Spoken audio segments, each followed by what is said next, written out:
There's nothing quite like watching your life crumble while trying to stay strong for your child. Mark Thompson had lost his wife, his savings, and nearly his hope, but he still had his 6-year-old daughter Emma, and that was enough to keep him going. When the divorce court awarded him a run-down mansion that nobody else wanted, Mark saw it as just another burden. The old Victorian house had been empty for decades, with broken windows and weeds growing through the porch boards. He figured he'd clean it up and maybe sell it for enough to start over somewhere else. But while clearing junk from the basement, his crowbar hit something unexpected, a hidden panel in the wall. Behind it was a secret vault filled with old documents and journals. As Mark read through the faded pages, he realized the previous owner had left behind clues to a hidden fortune worth $200 million. What secrets was this old house hiding? And who else knew about the treasure buried within its walls?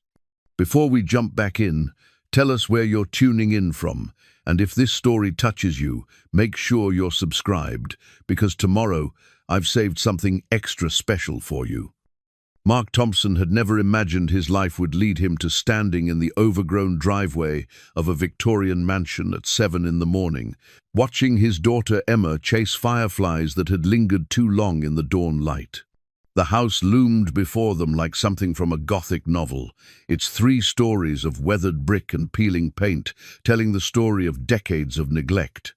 Broken shutters hung at odd angles, and ivy had claimed most of the eastern wall, threading through cracked mortar and pulling pieces of the facade away from the foundation. "Daddy, why does our new house look so sad?" Emma asked, her small hand slipping into his as she gazed up at the towering structure. Her blonde curls caught the morning sun, and Mark felt that familiar tug in his chest, the overwhelming love mixed with fear that came with being solely responsible for another human being's happiness. "Sometimes old houses just need someone to love them back to life," he said, squeezing her hand gently. "Like when you're sick and need soup and hugs to feel better." Emma nodded solemnly, as if this explanation made perfect sense in her 6-year-old understanding of the world. Mark wished he could view their situation with such simple optimism. The truth was, he had no idea how he was going to make this work. His construction job had ended 6 months ago when the housing market took another downturn, and what little savings he'd managed to keep after the divorce was dwindling fast. Sarah's lawyer had been ruthless, taking half of everything and saddling him with child support payments that seemed designed to ensure he'd never get back on his feet. The mansion, officially called Blackwood Manor, according to the deed, had been part of Sarah's family for generations, though no one had lived in it since the 1980s. During the divorce proceedings, Sarah had been only too happy to let Mark have it. "You want to play house?" she'd said with that bitter smile he'd come to know so well. "Fine, take the money pit, see how long your romantic notions last when the roof caves in." But standing here now, Mark could see beyond the decay to the bones of something magnificent. The architecture was solid Victorian, with bay windows and ornate cornices that spoke of a time when craftsmanship meant something. The wraparound porch, though sagging in places, still held the promise of summer evenings and childhood memories. Emma would have space to run and play, something their cramped apartment had never offered. "Can we go inside now?" Emma asked, bouncing on her toes with the excitement the children brought to new adventures. Mark pulled the heavy brass key from his pocket, a key that looked almost too ornate for practical use, and approached the front door. The wood was solid oak, though the varnish had long since faded and peeled. As he turned the key in the lock, he half expected it not to work, but the mechanism turned smoothly, as if it had been waiting patiently all these years for someone to come home. The door swung open with a groan that echoed through the empty halls beyond.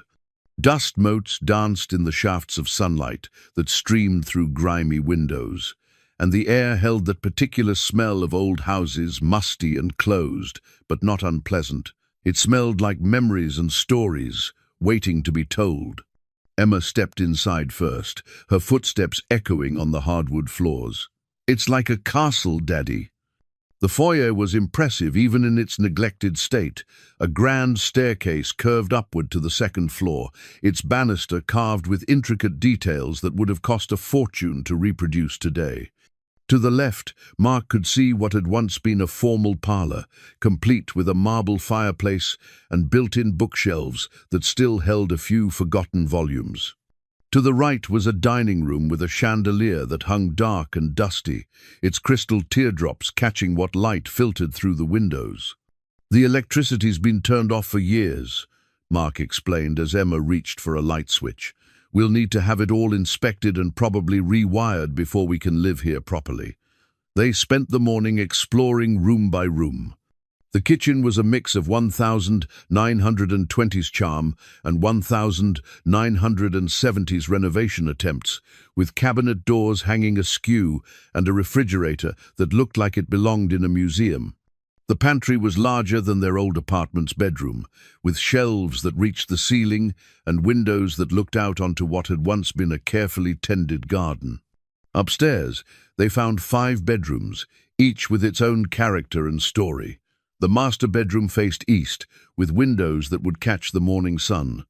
Emma immediately claimed a smaller room that overlooked the backyard, drawn by the window seat and the way the afternoon light painted rainbow patterns on the walls through a stained glass panel.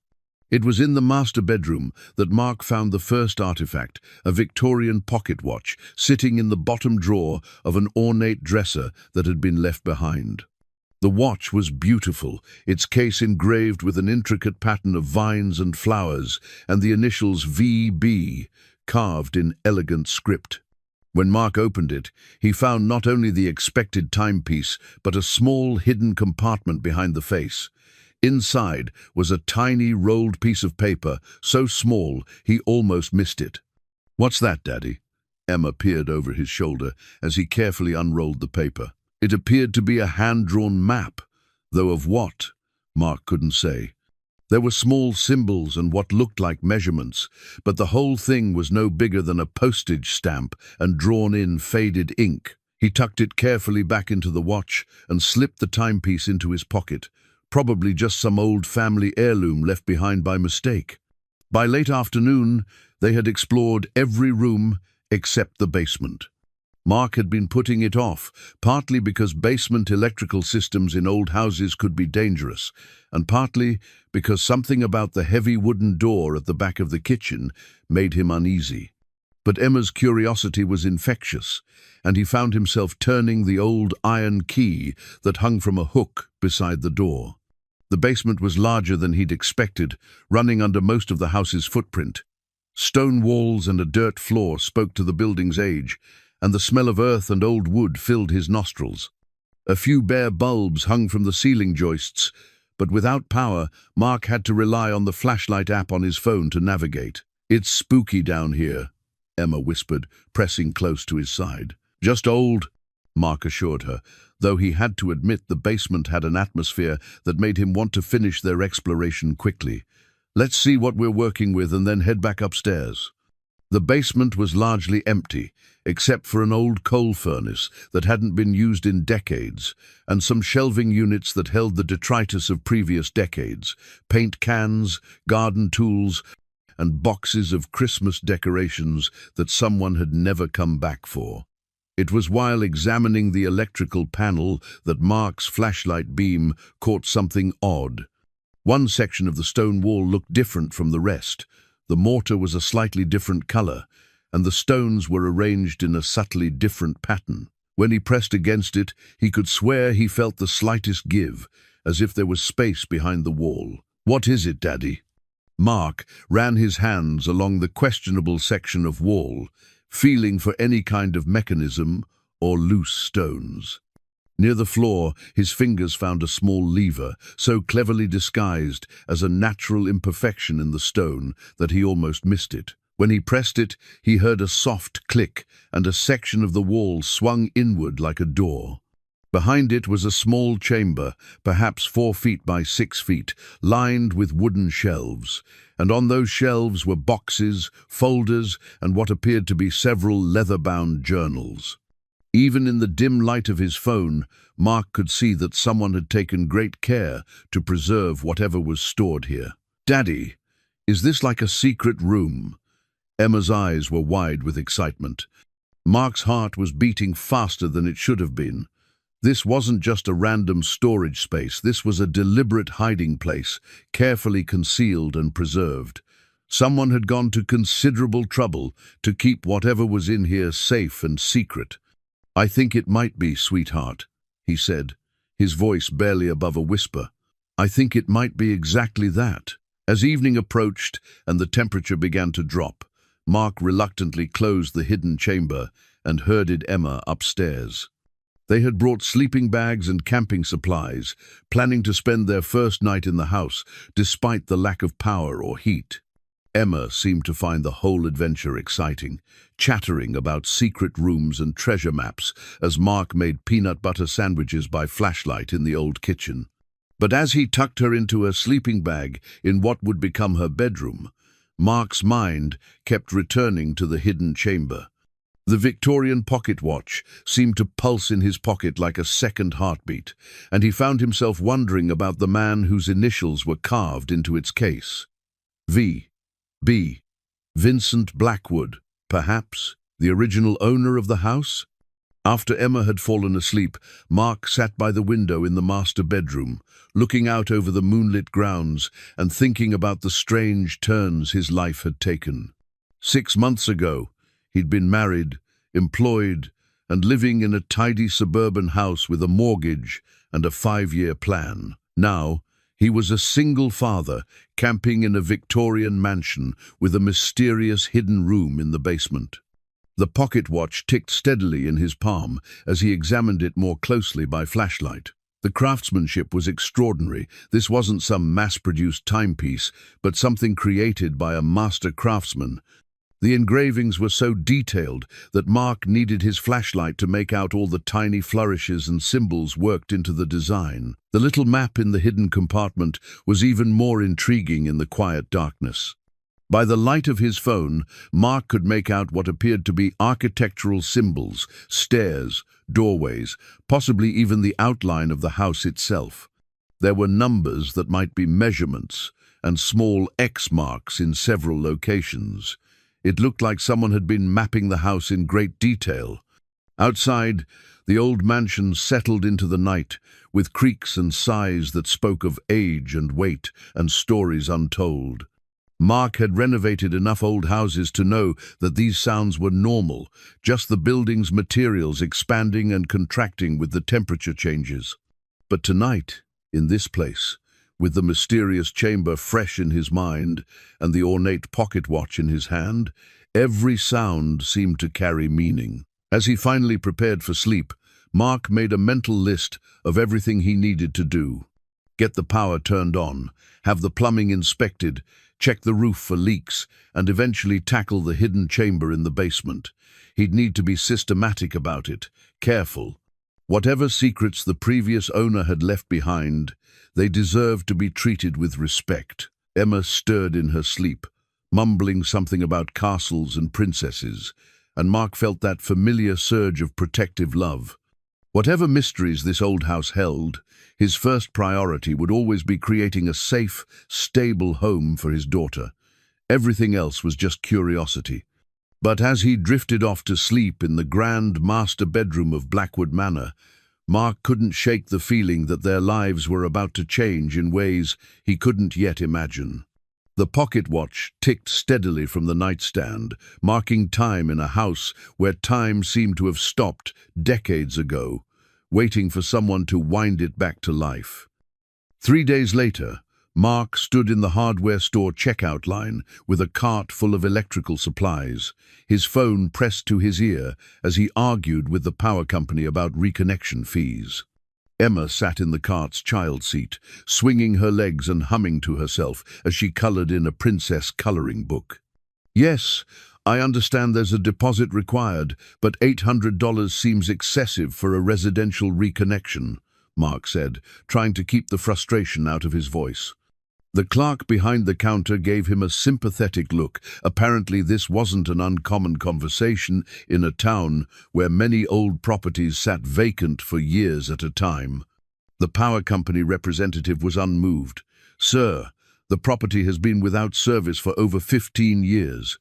We'll need to inspect the entire electrical system before reconnection, and given the age of the structure, we're required to treat it as a new installation for insurance purposes." Mark closed his eyes and did quick math in his head. 800 for the deposit, another 1,000 for the inspection, and probably several thousand more for any upgrades they'd require. His checking account balance flashed before his eyes like a warning light. "Can I call you back?" he asked, ending the call before waiting for an answer. "Problems, Daddy?" Emma looked up from her coloring book with that peculiar intuition children had for sensing adult stress. "Nothing we can't figure out, sweetheart," Mark said, forcing a smile. "How about we head home and I'll make us some lunch?" Home. It surprised him how naturally the word had come. In just 3 days, the old mansion had begun to feel like more than just a temporary solution. Maybe it was Emma's excitement about having her own room, or maybe it was his own growing appreciation for the solid craftsmanship and potential he saw in every corner of the building. Either way, Blackwood Manor was starting to feel less like a burden and more like a possibility.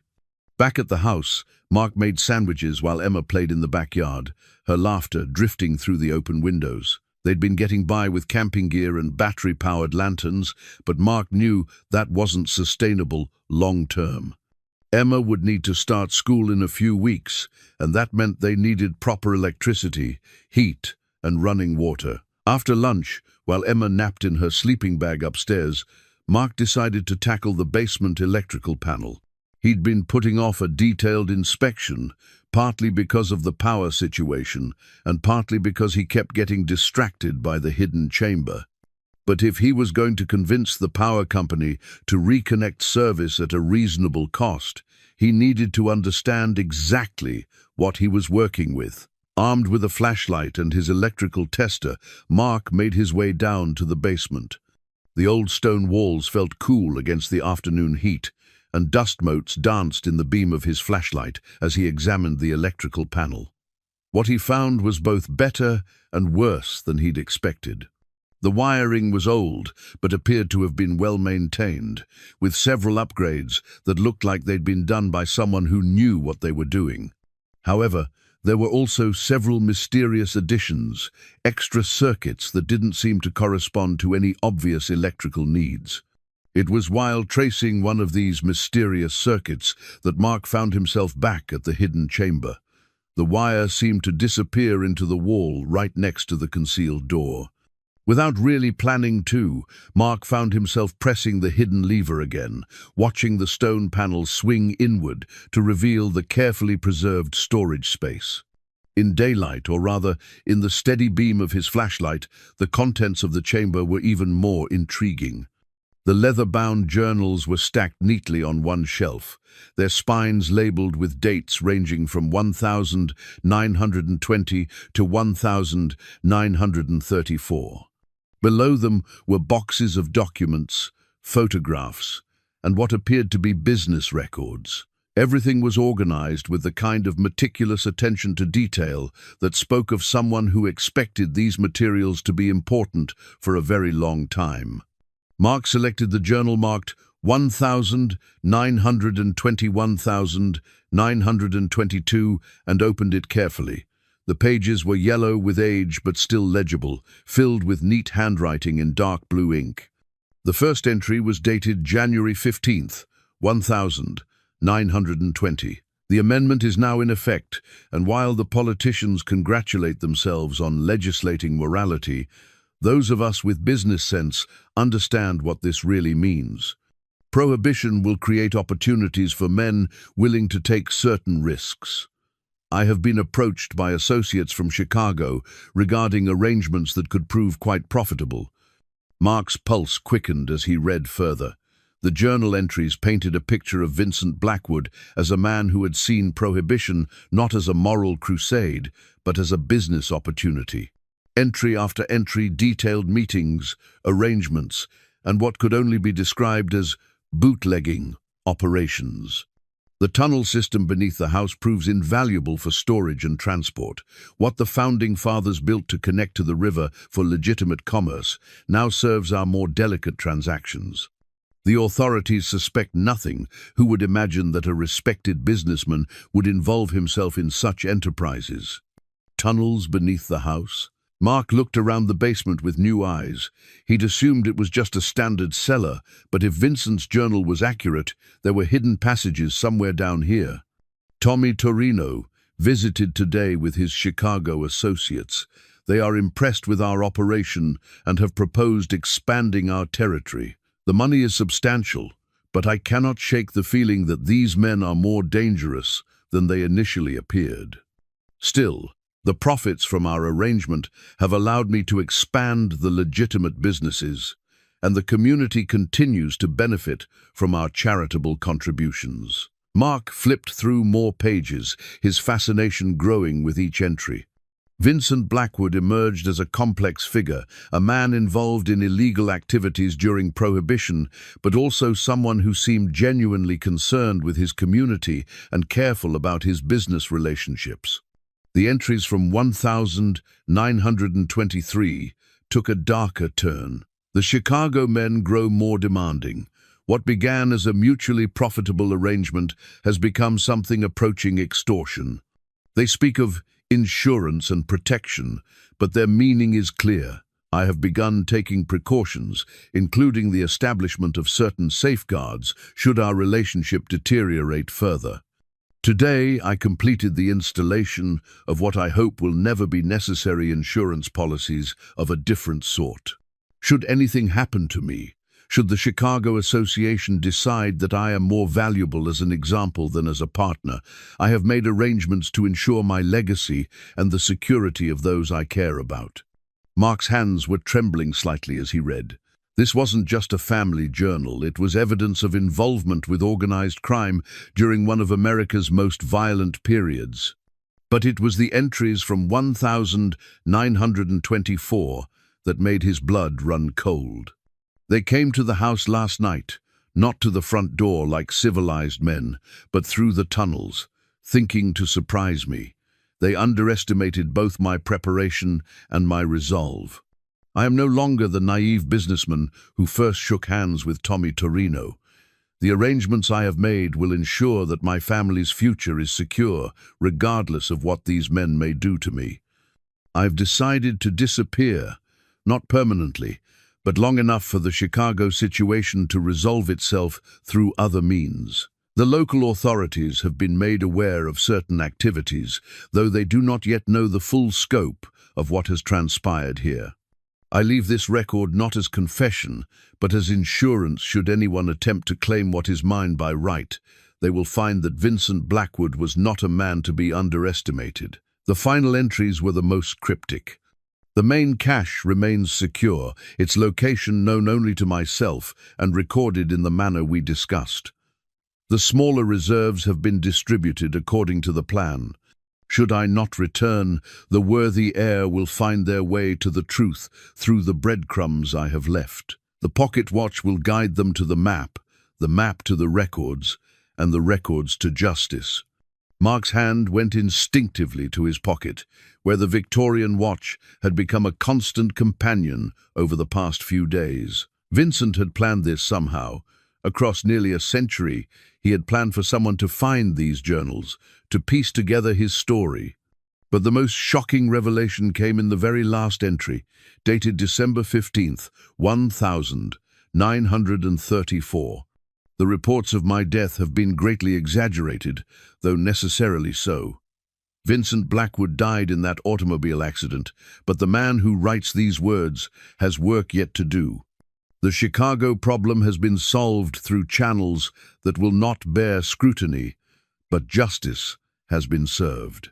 I now begin the next phase of my life, under circumstances that will allow me to continue the work that matters, building something lasting for future generations. To whoever finds these records, know this: the fortune you seek is real, but it comes with responsibility. I have spent my life learning that true wealth is not what a man accumulates for himself, but what he creates for others. Choose wisely.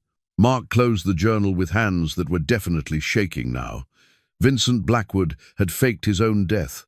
The man whose house Mark now owned, whose pocket watch he carried, whose secrets he was slowly uncovering, had staged his disappearance and lived under a new identity for decades afterward. The sound of footsteps on the kitchen floor above reminded Mark that Emma was awake from her nap.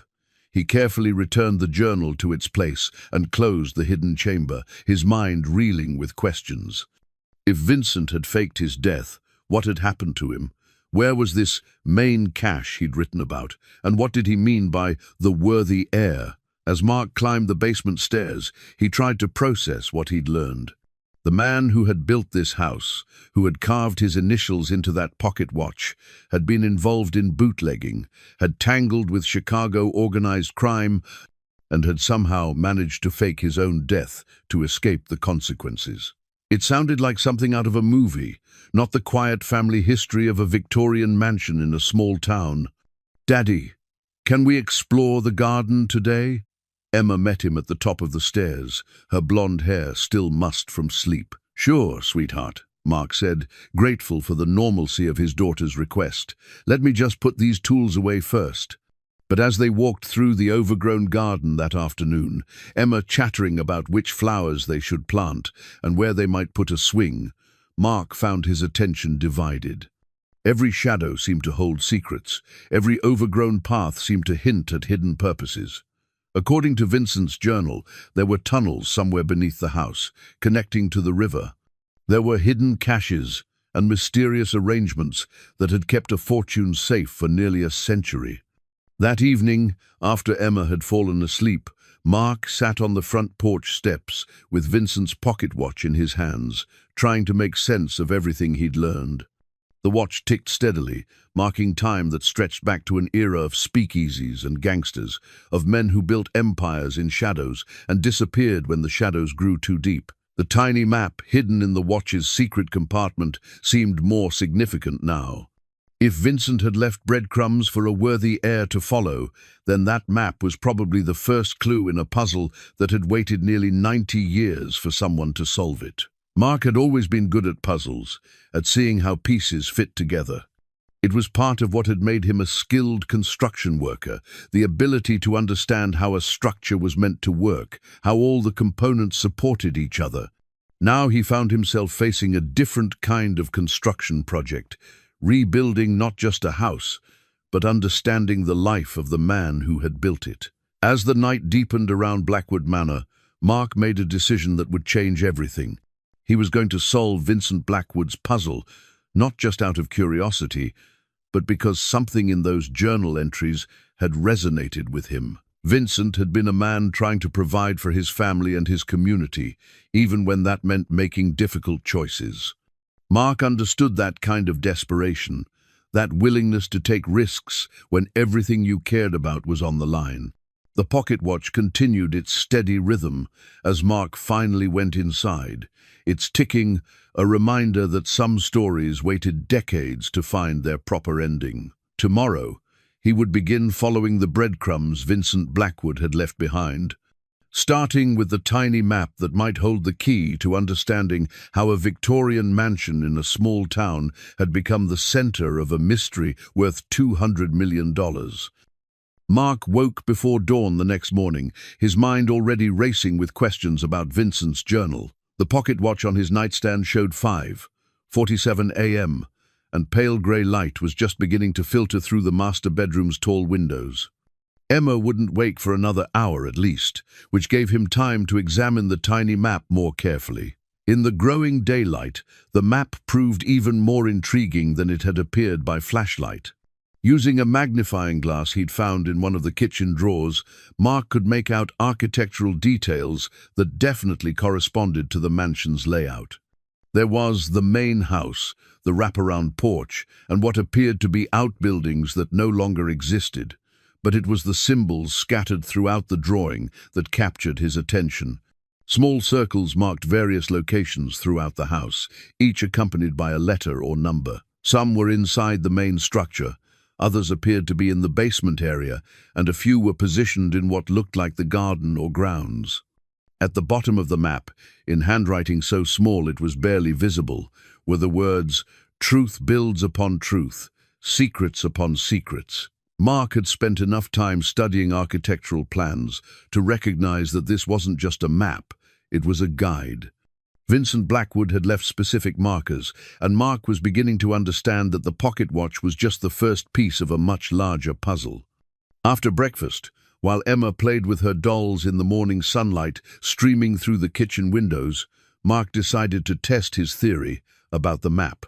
The first symbol, a circle with the letter A inside it, appeared to be located in what Vincent's drawing showed as the library. Mark remembered seeing built-in bookshelves in what he'd assumed was just a formal parlor, and the location seemed to match. "Emma, how would you like to help Daddy with a treasure hunt?" Mark asked, folding the map carefully and slipping it into his shirt pocket. His daughter's eyes lit up with excitement. A real treasure hunt, like pirates. "Something like that," Mark said, smiling at her enthusiasm. "We're going to look for clues that the man who used to live here left behind." They made their way to the parlor, Emma skipping beside him and chattering about treasure chests and gold coins. The room looked different in the morning light, less gloomy and more dignified. The built-in bookshelves stretched from floor to ceiling, interrupted only by the marble fireplace and two tall windows that faced the front garden. According to the map, the A symbol was positioned near the fireplace.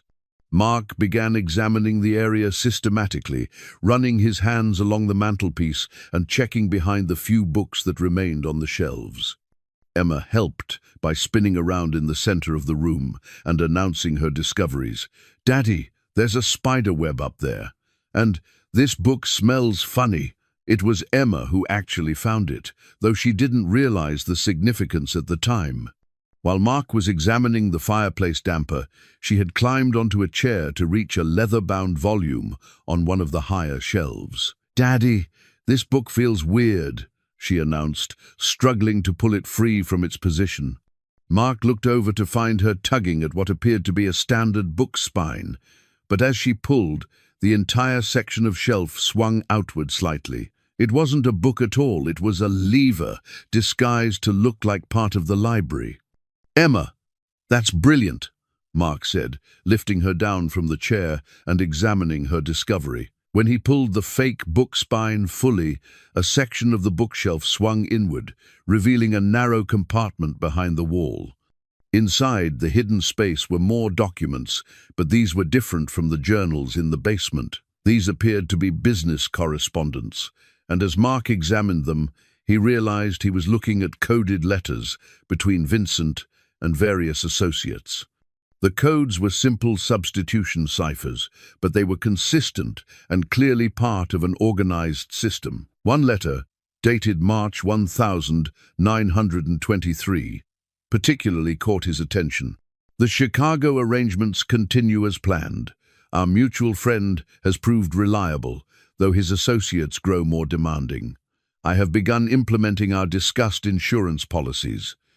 The primary reserve remains secure, but I advise expanding our secondary positions as discussed. The local situation remains stable, though I believe we should accelerate our timeline." Another letter, from someone signed only as TT. Probably Tommy Torino from the journal entries, was more direct. "Vincent, the boys in Chicago are asking questions about your operation. Word is, you're holding back on them, keeping more than your agreed percentage. That's not smart business, friend. I'd hate to see this arrangement go south over a misunderstanding about numbers." Vincent's response was equally clear. "My arrangements with your Chicago associates are exactly as agreed. If they have concerns about my business practices, they are welcome to examine my books. However, I should mention that my books reflect only the transactions related to our mutual enterprises. My other business interests remain, naturally, private matters." Mark was beginning to understand Vincent's situation more clearly. The man had been walking a tightrope between legitimate business and criminal enterprise, trying to maintain independence while working with increasingly dangerous partners. The letters showed a progression from cooperation to tension to what looked like barely concealed threats. But it was the last document in the hidden compartment that made Mark's heart skip a beat. It was a safety deposit box key attached to a small card with an address downtown and a box number, 247. "What's that, Daddy?" Emma asked, pointing to the key. "I think it's another clue, sweetheart," Mark said, his mind already racing ahead. Vincent hadn't just hidden documents in the house, he'd created an entire network of hiding places throughout the town. The rest of the morning was spent exploring other locations marked on the map. The B symbol led them to the dining room, where Mark discovered that one of the chair rail moldings was actually a sliding panel that concealed a narrow space containing more coded correspondence. The C symbol, located in what Vincent's map showed as a study, revealed a hidden drawer in an antique desk that had been left behind, containing what appeared to be business ledgers written in the same code as the letters. With each discovery, Mark felt like he was getting to know Vincent Blackwood as a person. The man had been methodical, careful, and clearly planning for contingencies that he hoped would never be necessary. But he had also been someone who took pride in craftsmanship. Each hiding place was cleverly designed and beautifully executed, hidden in plain sight, but accessible to someone who knew what to look for. It was while they were exploring the study that Mark noticed something troubling. Some of the furniture had been moved recently, not recently enough to be from his and Emma's arrival, but within the last few years. Dust patterns on the floor showed where pieces had been shifted, and one of the window latches showed signs of having been opened from the outside. Someone else had been in this house, and they had been searching for something. That afternoon, while Emma napped, Mark called his brother Jake from the front porch steps. Jake was the only family member who had maintained any kind of relationship with Mark after the divorce, and Mark trusted his judgment about complicated situations. "You're telling me you found some kind of treasure map in this old house?" Jake's voice carried skepticism but also concern. "Mark, man, are you sure you're thinking clearly about this? I mean, you've been under a lot of stress lately." "Jake, I'm not making this up," Mark said, keeping his voice low so he wouldn't wake Emma. "I've got journals, coded letters, and a safety deposit box key. This Vincent Blackwood guy was involved in some serious business back in the 20s and 30s. "Okay, let's say you're right," Jake said. "Let's say there really was some kind of bootlegger fortune hidden in your house. What makes you think it's still there? If there was money hidden somewhere, don't you think someone would have found it by now?" It was a reasonable question, and one that Mark had been asking himself. "Maybe they tried," he said, thinking about the moved furniture and the signs of previous searches. But Vincent was smart. He didn't just hide things randomly, he created a system. You'd need to understand the whole puzzle to find the real prize. And you think you can figure out what professional treasure hunters couldn't? Mark was quiet for a moment, watching Emma through the window as she slept peacefully in her sleeping bag. "I think Vincent designed this for someone specific. Someone who would live in the house, someone who would care about it enough to restore it properly. All those other searchers were just looking for quick money. I'm trying to understand the man who built this place." After he hung up, Mark sat for a long time on the porch steps, turning the safety deposit box key over in his hands. Jake's skepticism was probably healthy. Mark knew he was getting caught up in the mystery, maybe losing perspective on the practical realities of his situation.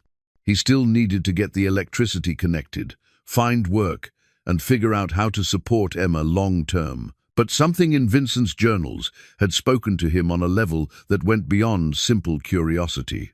Vincent Blackwood had been a man trying to build something lasting, trying to provide for his family, while navigating a world that seemed determined to tear down everything he cared about. Mark understood that feeling intimately.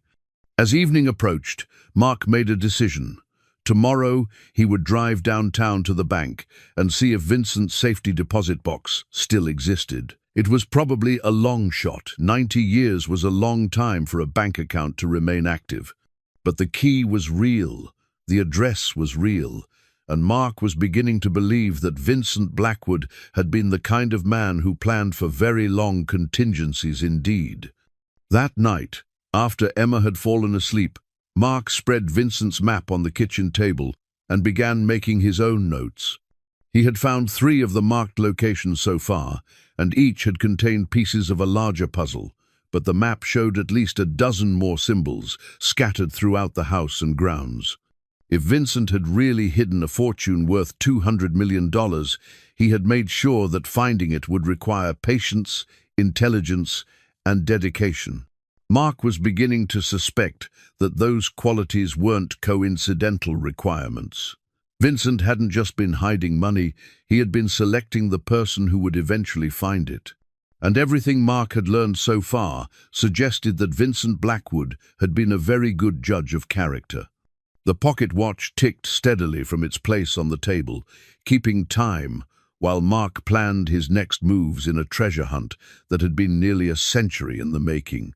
Outside, the old mansion settled into the night with its familiar creaks and sighs, as if it too were waiting to see what secrets tomorrow would reveal. The First National Bank of Millbrook looked exactly like what it was, a solid, conservative institution that had been serving the community since 1892. The limestone facade and brass fixtures spoke of permanence and reliability, qualities that Mark hoped would extend to their record-keeping practices. He stood on the sidewalk for a moment, Emma's hand in his, gathering courage for what might be a very awkward conversation. "Is this where we're going to find more treasure?" Emma asked, looking up at the imposing building with curiosity rather than intimidation. "We'll see, sweetheart," Mark said. "Sometimes treasure hunts involve talking to grown-ups in suits." The lobby was cool and quiet, with the particular hush that banks seem to cultivate. Mark approached the information desk, where a woman in her 50s with kind eyes and graying hair looked up expectantly. "Good morning," Mark said, pulling the safety deposit box key from his pocket. "I know this is probably unusual, but I found this key in a house I recently inherited, and I'm trying to determine if the corresponding box still exists." The woman, her nameplate read, "Patricia Wells, Customer Service," examined the key with interest. "This is quite old," she said. "May I ask what property you inherited?" "Blackwood Manor, on Elm Street," Mark replied. "The Victorian house that's been empty for years." Patricia's expression shifted to one of recognition and what looked like surprise. "The Blackwood place? My goodness, I haven't heard that name in years. Let me get Mr. Henderson. He's been with the bank for 40 years and would know more about historical accounts." While they waited, Emma amused herself by counting the marble squares on the floor, and Mark tried to calm his nerves. He had no legal right to access Vincent's safety deposit box, assuming it still existed. For all he knew, he was about to have a very embarrassing conversation about attempted theft. Mr. Henderson turned out to be a tall, thin man in his 70s, with silver hair and the measured demeanor of someone who had seen every possible banking scenario at least twice. He examined the key carefully, turning it over in his hands with the reverence of someone who appreciated craftsmanship. "Vincent Blackwood," he murmured. "Now there's a name I haven't heard in decades. My father used to tell stories about him, quite the businessman in his day." "You knew him?" Mark asked, surprised. "Oh no, he was before my time, but the Blackwood account has been a curiosity here for years. Automatically maintained through a trust fund that renews itself annually. Box 247, if I'm not mistaken." Mr. Henderson's eyes sharpened as he looked at Mark. "The question is, what's your legal standing regarding Mr. Blackwood's estate?" Mark explained about inheriting the house through his divorce settlement, showing the deed and other documentation he'd brought along. Mr. Henderson examined the papers carefully, occasionally making thoughtful sounds under his breath. "Interesting," he said finally. "The property deed does show clear ownership transfer to you, and there is a provision in Mr. Blackwood's original trust documents that grants the current legal owner of Blackwood Manor access to Box 247. quite unusual foresight, really. 20 minutes later, Mark found himself in the bank's vault, staring at a safety deposit box that had been waiting patiently for nearly 90 years. Mr. Henderson turned the bank's key while Mark turned Vincent's key, and the box opened with a soft click that seemed to echo through time. Inside were documents that made Mark's discoveries at the house look like rough drafts. These were the finished products of Vincent's meticulous planning, legal documents, business contracts, and maps that were far more detailed than anything Mark had found so far. The first item was a letter addressed simply to the Hare, written in Vincent's now familiar handwriting. "If you are reading this, you have demonstrated the intelligence and persistence that I hope to find in whoever would ultimately claim my legacy. You have also, by virtue of accessing this box, proven legal ownership of Blackwood Manor, which suggests you are someone who needs what I have to offer rather than someone who simply wants it. The documents in this box will reveal the true scope of my arrangements. What began as necessity during the Prohibition years evolved into something much larger, a network of investments, properties, and assets that have grown considerably over the decades since my supposed death. The fortune you seek is real, but it comes with responsibilities that I trust you will understand as you learn more about my intentions." Mark's hands were trembling as he continued reading. Vincent had faked his death in 1934, but he had lived until 1987, secretly managing his investments and expanding his legitimate business interests.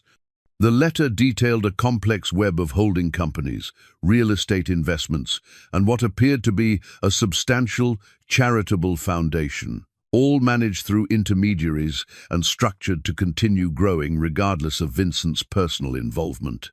The second document was a property deed for a warehouse on the outskirts of town, apparently purchased in 1923 and continuously maintained since then.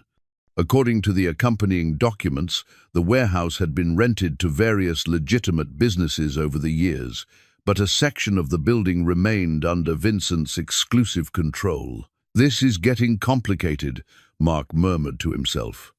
"What's that, Daddy?" Emma looked up from the children's books that Patricia had kindly brought her while they waited. "Just thinking out loud, sweetheart." The third document was perhaps the most significant, a detailed map of the tunnel system beneath Blackwood Manor, complete with measurements, structural notes, and connections to the town's old storm drain network. Vincent's journal entries about using tunnels for bootlegging operations had been accurate, but this map showed that the system was far more extensive than Mark had imagined. The tunnels didn't just connect to the river, they connected to several other properties throughout the town, including the warehouse whose deed was in the safety deposit box. But it was the final document that stopped Mark's breath entirely. It was a trust fund statement dated just 6 months earlier, showing assets worth $247 million managed by a firm in the state capital. Vincent Blackwood's estate was not only real, it was still growing. According to the trust documents, the entire estate would transfer to whoever could prove legal ownership of Blackwood Manor and demonstrate knowledge of Vincent's complete intentions. The phrase was vague, but Mark was beginning to understand that Vincent's treasure hunt was as much about character testing as it was about puzzle solving. "Mr. Henderson," Mark said, his voice barely steady, "these documents reference a trust fund. Is this something your bank is involved with?" The banker examined the papers Mark showed him, his expression growing increasingly serious. "These are legitimate documents," he said slowly. "The Vincent Blackwood Trust is managed by Harrison Powell, associates in the capital, but they send us annual updates regarding the safety deposit box maintenance. I had no idea the estate was of this magnitude." Mark carefully returned the documents to the box, his mind reeling with the implications. Vincent Haddon Blackwood had not only survived his faked death, but had spent the next 53 years building a fortune that was now worth nearly $250 million. And somehow, Mark Thompson, an unemployed construction worker going through a difficult divorce, had stumbled into the position of potential heir to the entire estate. On the drive home, with Emma chattering in the back seat about their bank adventure, Mark tried to process what he'd learned. The warehouse address was only 15 minutes from Blackwood Manor, and according to the deed, he now had legal access to whatever Vincent had been storing there for the past 90 years. But Mark was also beginning to realize that he wasn't the first person to discover Vincent's secrets. The signs of previous searches at the house, the moved furniture, the subtle indications that someone else had been looking for something. It all suggested that others knew about Vincent's fortune and had been trying to find it for years. The question was, who were they, and what would they do when they realized that Mark was close to solving Vincent's puzzle? That afternoon, while Emma played in the garden, Mark called the law firm mentioned in the trust documents. The conversation was brief, but illuminating. Yes, the Vincent Blackwood Trust existed. Yes, there were provisions for transferring the assets to whoever could meet certain criteria. And yes, they would be very interested in meeting with Mark to discuss his discoveries. "We've been waiting for this call for many years, Mr. Thompson," the lawyer had said. Vincent Blackwood was quite specific about his intentions. "When can you come to the capital?" Mark scheduled an appointment for the following week, after he'd had a chance to explore the warehouse and continue following Vincent's clues. He was beginning to understand that rushing through Vincent's puzzle would be a mistake. The man had designed his treasure hunt to reveal character as much as intelligence, and Mark suspected that patience and thoroughness were qualities Vincent had been looking for in his eventual heir. As evening approached, Mark stood in the mansion's grand foyer, looking up at the curved staircase and ornate ceiling. Vincent Blackwood had built this house as more than just a home. He had created it as the centerpiece of an elaborate test that had been waiting nearly a century for the right person to solve it. Mark was beginning to believe that he might actually be that person. But he was also starting to understand that claiming Vincent's legacy would require more than just solving puzzles. It would mean taking on responsibilities that Vincent had carried for decades, continuing work that had started as criminal necessity, but had evolved into something approaching philanthropy. The pocket watch ticked steadily from Mark's palm as he stood in the fading light, counting time while he prepared for the next phase of Vincent Blackwood's treasure hunt. Tomorrow, he would visit the warehouse and see what other secrets Vincent had preserved for his unknown heir. Tonight, he would study the tunnel maps and begin to understand the full scope of the infrastructure Vincent had created to support his hidden empire. Emma's laughter drifted in from the garden, where she was chasing fireflies in the gathering dusk. Whatever Vincent Blackwood's final test required of him, Mark was determined to complete it, not just for the fortune it promised, but for the chance to build the kind of stable, secure future that his daughter deserved. The warehouse looked unremarkable from the outside, a standard brick industrial building that could have housed anything from auto parts to furniture storage. Mark stood in the gravel parking lot, Emma's hand in his, studying the structure with the same careful attention he'd learned to apply to Vincent's other secrets. The address matched the deed from the safety deposit box, and the key Vincent had hidden in the house fit the heavy padlock on the side door. "Is this where the treasure is, Daddy?" Emma asked, looking skeptically at the plain building. "Part of it, maybe," Mark said, though he was beginning to understand that Vincent's definition of treasure might be more complicated than gold coins and jewelry. The door opened into a space that had clearly been divided into two sections.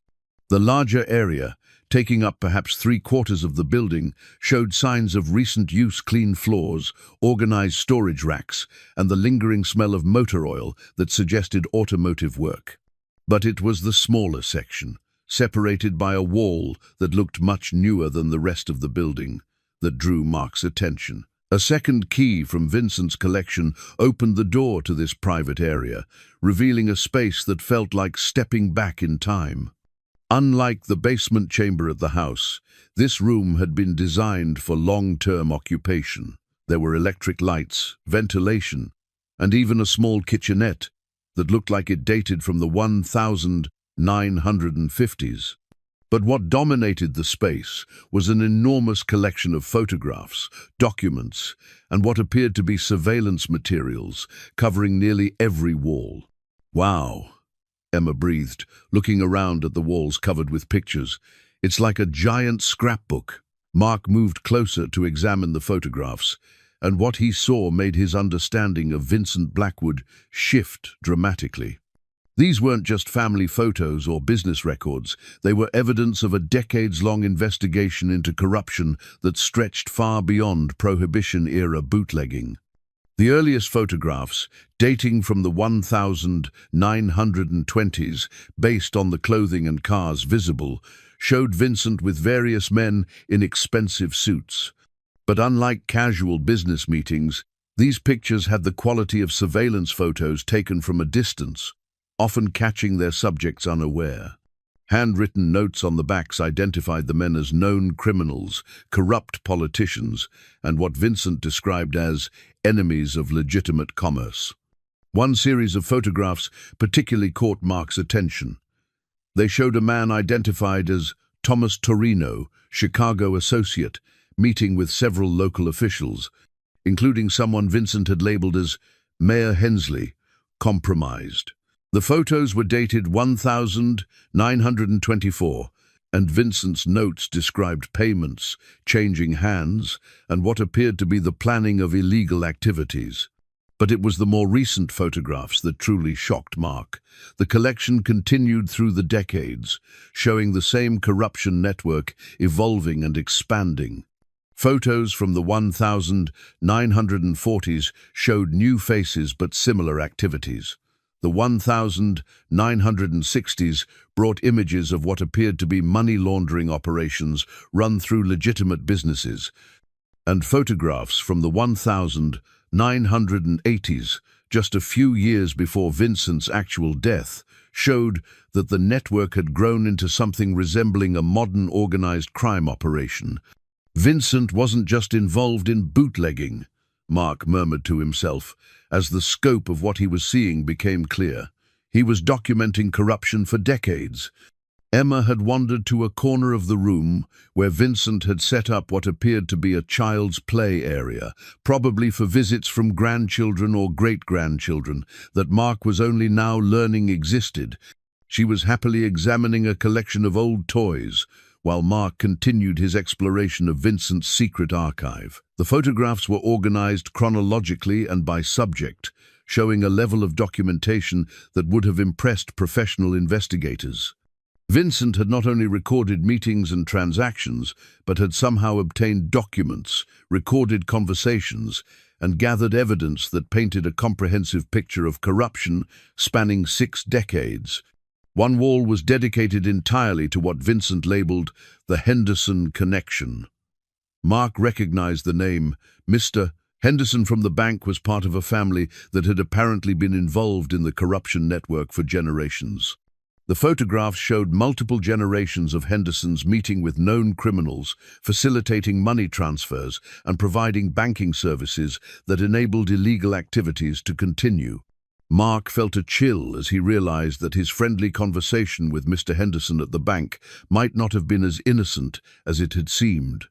If Vincent's evidence was accurate, the Henderson family had been helping to launder money and hide assets for organized crime figures for decades. Mark's visit to access Vincent's safety deposit box had probably been reported to people who had been looking for Vincent's secrets for a very long time. Another section of photographs focused on real estate transactions that Vincent labeled land grab operations. The images showed corrupt officials approving development projects, legitimate businesses being forced out through intimidation, and properties being acquired through what appeared to be systematic fraud. Mark recognized several buildings in the town's downtown area, including some that were now owned by the same families whose earlier generations appeared in Vincent's bootlegging photos.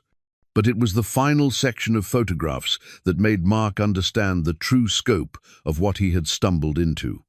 These pictures, dating from the 1970s and 1980s, showed Vincent himself, but not as Mark had imagined him. The man in these photographs was older, grayer, but very much alive, and he was meeting with FBI agents, state investigators, and what appeared to be federal prosecutors. Vincent Blackwood hadn't just been documenting corruption, he had been serving as an informant for law enforcement agencies, helping to build cases against the very criminal network he had once been part of. The photographs showed him turning over documents, providing testimony, and apparently helping to coordinate investigations that had resulted in numerous arrests and convictions throughout the 1970s and early 1980s. A thick folder labeled Current Operations contained the most recent materials, including photographs from the early 1980s that showed some of the same families Vincent had been tracking were still active. The criminal network hadn't disappeared. It had evolved, adapted, and found new ways to operate. And according to Vincent's notes, they were still looking for the evidence he had compiled over decades of careful documentation. "Daddy, look at this," Emma called from her corner, holding up an old wooden toy train. "The man who lived here must have had kids too."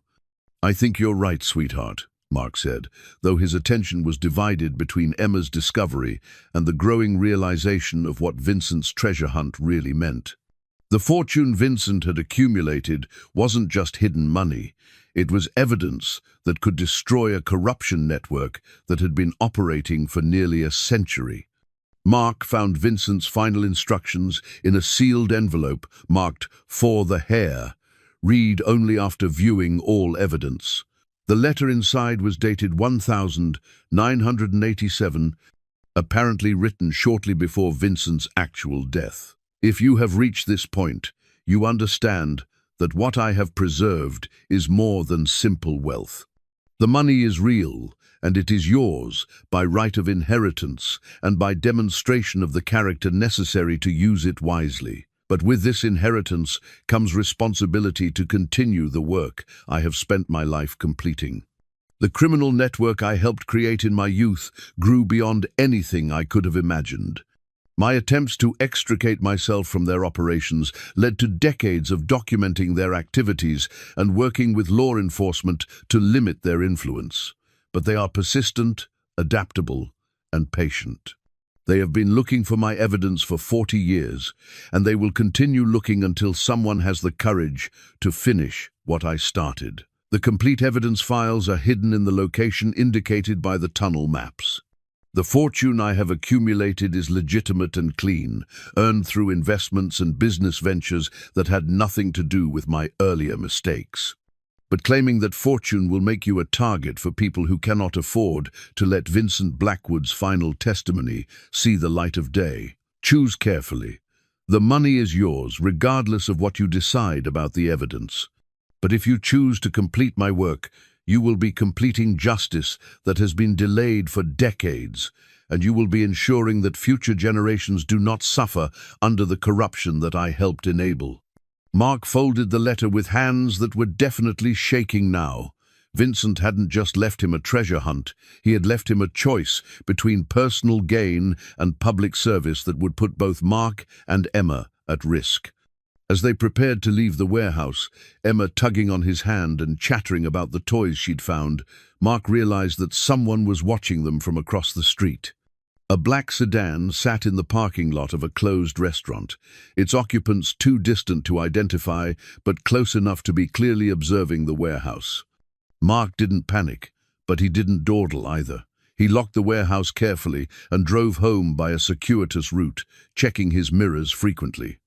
The black sedan followed them for several blocks before disappearing down a side street, but Mark had gotten the message. Vincent's criminal associates or their descendants were still active, still interested in Vincent's secrets, and now they knew that Mark was close to finding what they had been seeking for decades. That evening, after Emma had fallen asleep, Mark sat on the mansion's front porch with Vincent's tunnel maps spread before him. According to the documents, the main evidence cache was hidden in a section of the tunnel system that connected the mansion's basement to an old storm drain that ran beneath the town's cemetery. Vincent had chosen the location carefully. It was accessible from the mansion, but remote enough that casual searchers would never find it. But Mark was beginning to understand that he wasn't dealing with casual searchers. The people watching him were part of an organization that had been looking for Vincent's evidence for 40 years. They had resources, patience, and a very strong motivation to prevent Vincent's final testimony from ever reaching the authorities. As Mark studied the maps by flashlight, planning his approach to Vincent's final hiding place, he realized that his life had reached a turning point that went far beyond simple financial security. Vincent Blackwood had spent decades gathering evidence against a criminal network that was still operating, still corrupt, still dangerous. And now that evidence, along with a fortune worth nearly $250 million, was about to become Mark Thompson's responsibility. The pocket watch ticked steadily from the porch railing, counting down time toward a decision that would determine not just Mark and Emma's future, but potentially the fate of an entire community that had been living under the shadow of organized corruption for nearly a century. Mark didn't sleep well that night. Every creak of the old mansion, every rustle of wind through the trees outside, seemed to carry the possibility of danger. He found himself checking on Emma multiple times, reassured by her peaceful breathing, but increasingly worried about what his pursuit of Vincent's secrets might mean for her safety. By dawn, he had made a decision. Before he ventured into Vincent's tunnel system to find the main evidence cache, he needed to understand exactly what he was dealing with. The photographs at the warehouse had shown him the scope of the corruption Vincent had been documenting, but Mark needed details, names, dates, financial records that would help him assess the current threat level. After breakfast, while Emma played in the garden under his watchful eye, Mark returned to the mansion's hidden chambers with new purpose. He had found journals and correspondence, but Vincent had mentioned business ledgers in his letters, and Mark suspected those records would contain the specific information he needed. The D symbol on Vincent's map led him to the mansion's old pantry, where a section of apparently solid wall concealed another hiding place. This chamber was smaller than the others, but it contained what Mark was looking for: a collection of meticulously kept business ledgers that chronicled Vincent's financial activities from 1920 through 1987. The earliest ledger, bound in cracked leather and written in Vincent's careful handwriting, detailed the bootlegging operation with accounting precision that would have impressed any CPA. Every transaction was recorded, every expense documented, every partner's share calculated to the penny. But what struck Mark was how quickly Vincent had moved to legitimize his earnings.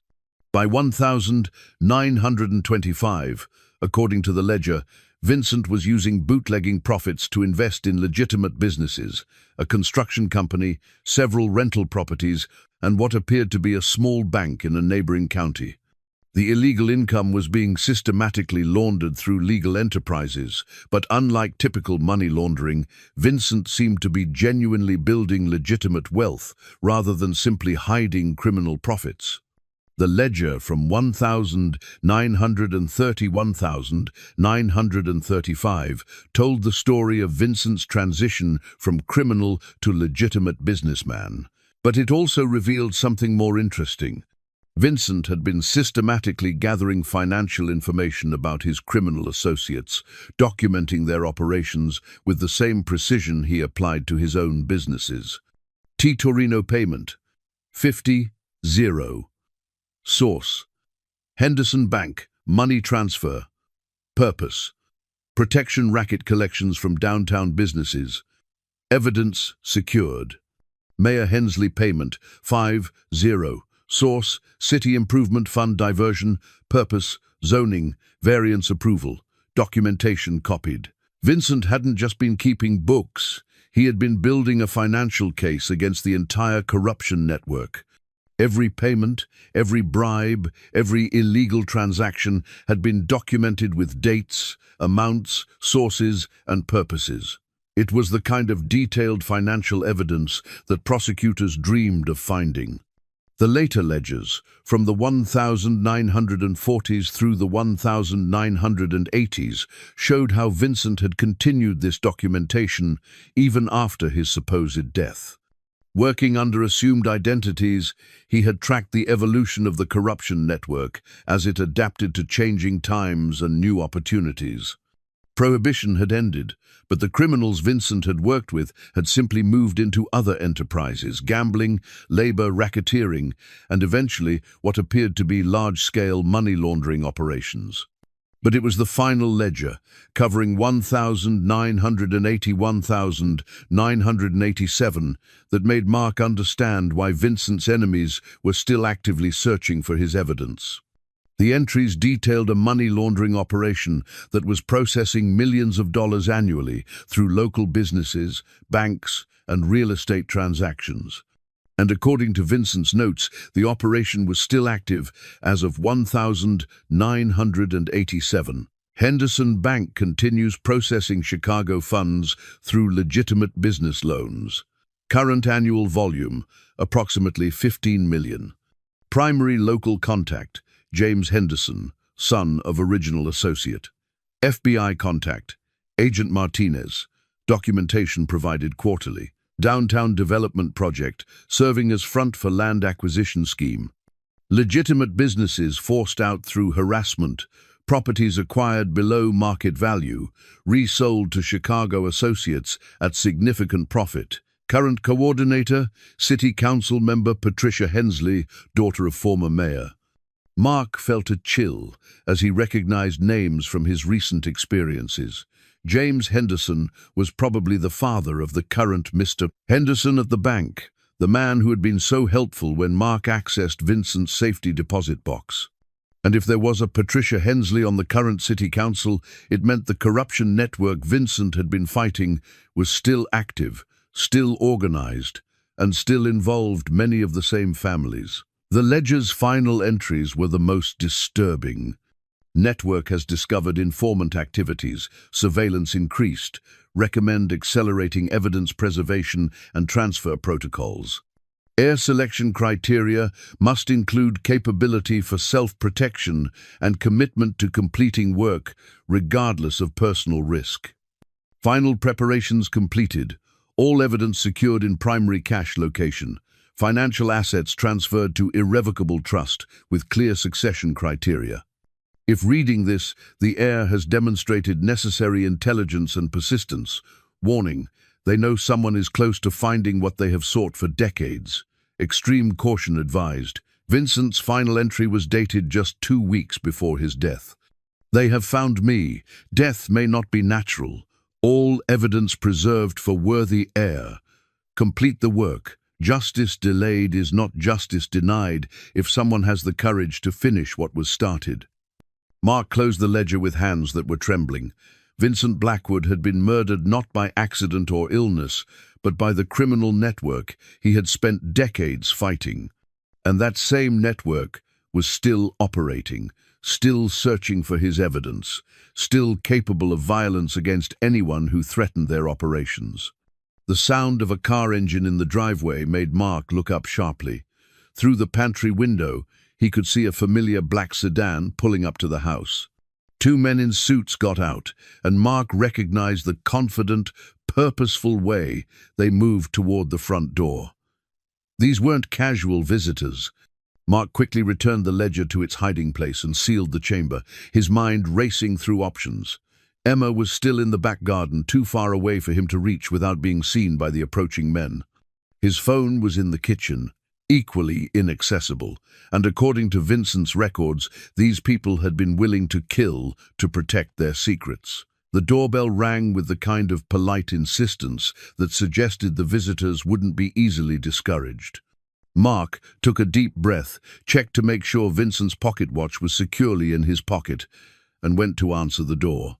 The 2 men on his porch looked exactly like what Mark had expected, middle-aged, well-dressed, with the kind of bland faces that would be forgotten 5 minutes after a conversation ended. The larger man smiled in a way that didn't reach his eyes. "Mr. Thompson, my name is Robert Chen, and this is my associate, Mr. Patterson. We represent certain business interests in the area, and we understand you've been exploring the history of this property." "Just trying to understand what I inherited," Mark said, keeping his voice steady and his body positioned to block their view into the house. "Is there something I can help you with? We believe there may be some historical documents or artifacts on this property that belong to our clients," Chen said smoothly.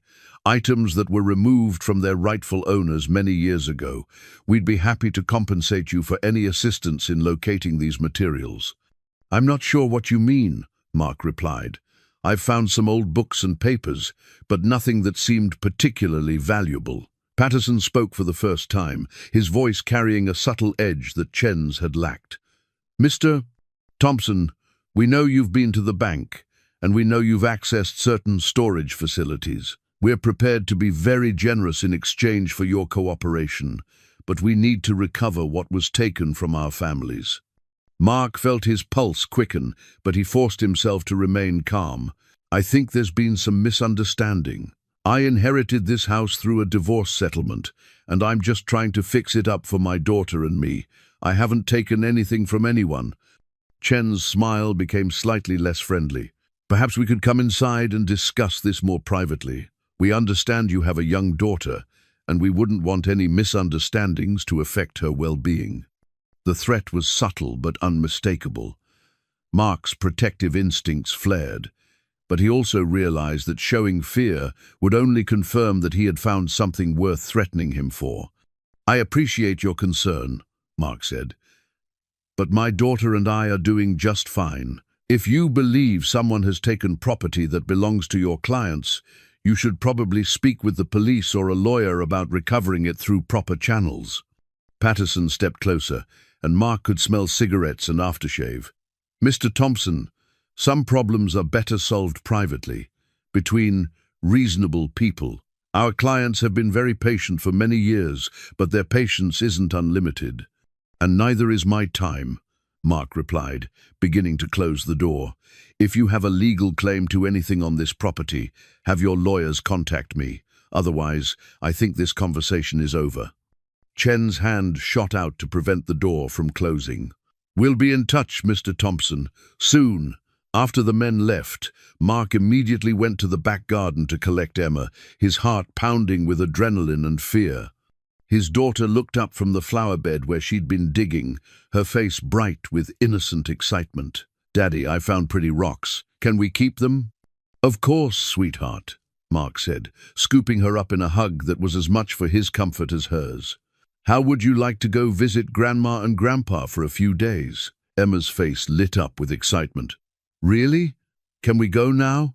As Mark packed a bag for Emma and made arrangements to drive her to his parents' house 3 hours away, he realized that Vincent's treasure hunt had reached a turning point.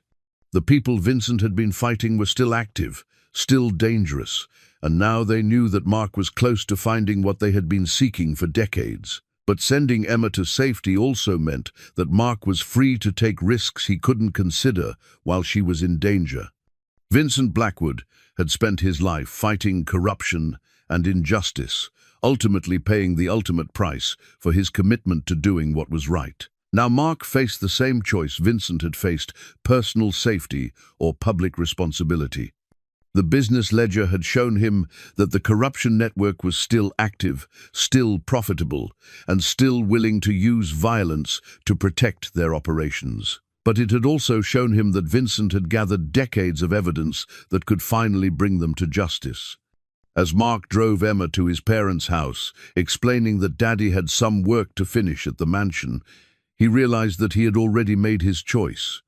Vincent Blackwood had trusted him with more than just money. He had trusted him with the responsibility to complete work that had cost Vincent his life. The pocket watch ticked steadily from Mark's pocket as he drove through the gathering darkness.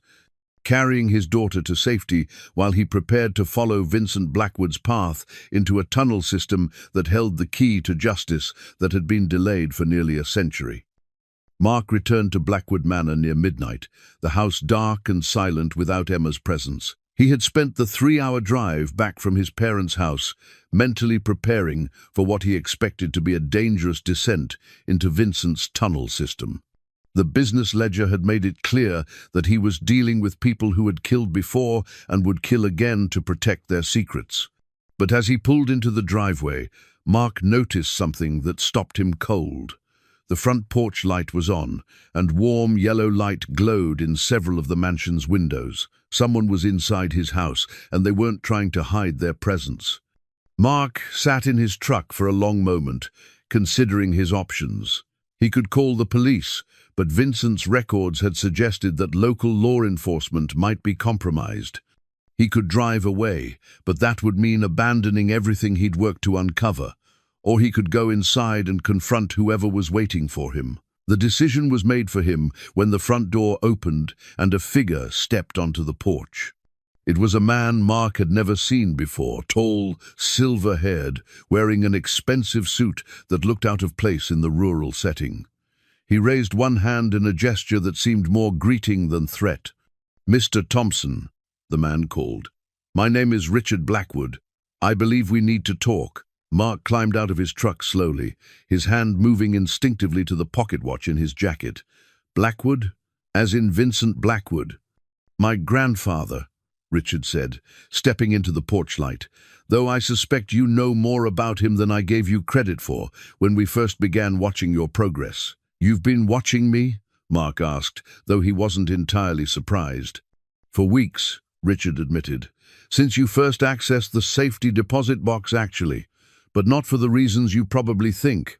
Richard gestured toward the open front door. "Please come inside. Your house, after all. And we have a great deal to discuss before those other gentlemen return with less polite intentions." Against his better judgment, Mark followed Richard into the mansion. The electricity was working, something that hadn't been true when he'd left that morning, and the rooms were comfortably lit and warmed. Someone had been busy during his absence. "You had the power turned on," Mark observed. "Among other things," Richard said, leading him toward the kitchen where Mark could smell fresh coffee brewing. "I took the liberty of having several utility services restored. Consider it a gesture of good faith." They sat at the kitchen table, the same table where Mark had spent hours studying Vincent's maps and documents. Richard poured coffee from a pot that definitely hadn't been there that morning. And Mark noticed that the man's hands were steady and confident, despite what had to be an unusual situation. "You said you're Vincent's grandson," Mark began, "but according to everything I've found, Vincent died in 1934. Richard smiled, and for the first time, Mark could see a family resemblance, something in the eyes, and the way he held his head that reminded him of the photographs he'd seen of Vincent.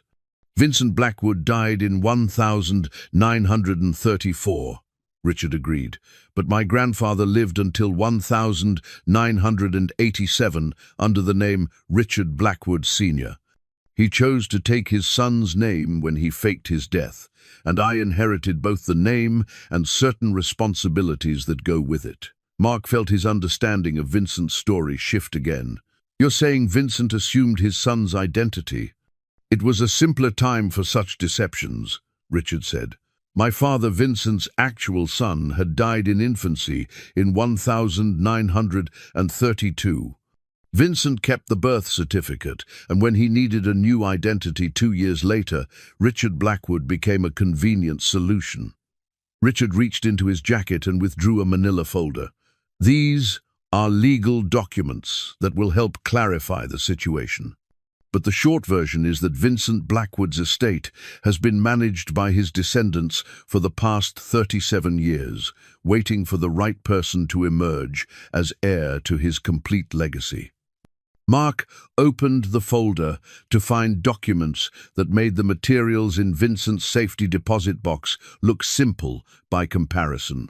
There were legal papers, trust fund statements, and what appeared to be a will that had been written and rewritten multiple times over several decades. The most recent version was dated 1985, 2 years before Vincent's actual death. In clear legal language, it established that the entire Blackwood estate, including financial assets, real estate holdings, business interests, and what the document carefully termed historical materials, would transfer to whoever could demonstrate 3 things: legal ownership of Blackwood Manor, knowledge of Vincent's complete story, and the character necessary to continue Vincent's work of justice. "You've been testing me," Mark said, the pieces finally clicking into place. "For months," Richard confirmed. "Ever since you first inherited the house, we've been watching to see what kind of man you are. The divorce settlement that gave you Blackwood Manor wasn't coincidence.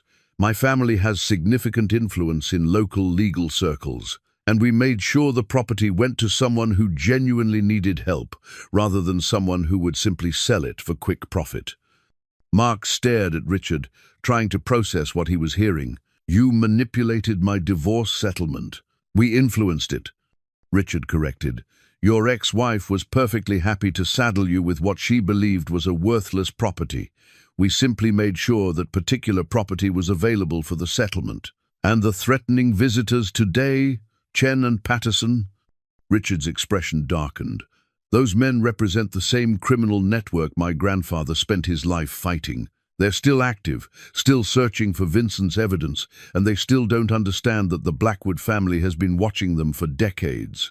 Richard stood and moved to the kitchen window, looking out into the darkness. "My grandfather didn't just fake his death to escape his criminal associates. He did it to begin a 40-year campaign to destroy them. Every business deal they made, every corrupt politician they bought, every crime they committed was documented and reported to law enforcement." "I found some of that evidence," Mark said.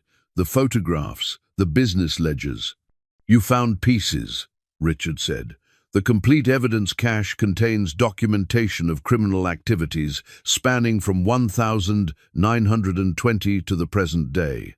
Names, dates, financial records, photographs, recorded conversations, everything necessary to dismantle an organized crime network that has corrupted this region for nearly a century."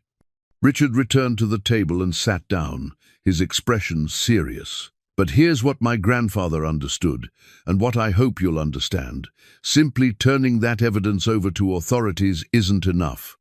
The network has survived this long because they have people inside law enforcement, inside banks, inside government offices.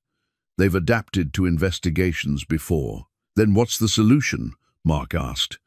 Richard pulled out another document, this one looking more recent than the others. "My grandfather's final plan requires someone who isn't part of the existing power structure. Someone who has demonstrated both intelligence and integrity to take control of assets worth nearly $300 million and use those resources to systematically expose and prosecute the entire network." Mark looked at the document Richard had placed before him. It was a detailed plan that would have impressed any military strategist, a coordinated campaign using financial pressure, media exposure, legal challenges, and what appeared to be cooperation with federal law enforcement agencies to simultaneously attack the corruption network on multiple fronts. "Vincent planned all this?" Mark asked. "He planned the framework," Richard said, "but he always knew he wouldn't live to see it implemented. The network discovered his informant activities in 1987 and had him killed, though they made it look like natural causes. Since then, my family has been waiting for the right person to emerge as his heir. And you think that person is me?" Richard leaned forward, his eyes intense. "Mark, in the past month, you've demonstrated exactly the qualities my grandfather was looking for. You've shown intelligence by solving his puzzles, persistence by continuing despite obvious dangers, and integrity by putting your daughter's safety ahead of personal gain. Most importantly, you've shown that you understand the difference between wealth and worth." Mark was quiet for a long moment, studying Vincent's plan and trying to understand the full scope of what was being offered to him. It wasn't just a fortune, it was a responsibility to complete work that had cost Vincent his life and had consumed Richard's family for decades. "What about the men who visited me today?" Mark asked. "What happens when they realize I'm not going to cooperate with them?" Richard's smile was grim. "They won't realize that, because as far as they know, you don't have access to what they're looking for. Tomorrow, you'll receive a call from a law firm in the state capital, informing you that you've inherited a modest trust fund from a distant relative named Richard Blackwood.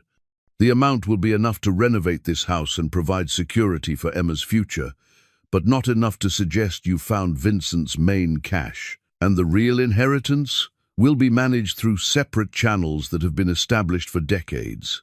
You'll have access to resources that will allow you to complete Vincent's work, but the criminal network will believe they're still searching for evidence that remains hidden." Mark looked around the kitchen, his kitchen, in the house that had become home for him and Emma. A month ago, he had been a desperate single father facing financial ruin. Now he was being offered the chance to become the heir to a fortune and a crusade for justice that stretched back nearly a century. "There's one more thing you should know," Richard said quietly. "My grandfather didn't just choose you because of your character. He chose you because you're perfect for this work.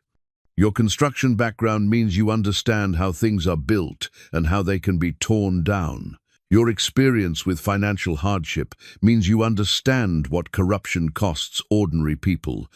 And your love for your daughter means you understand what's at stake for future generations." Richard stood to leave, pausing at the kitchen door.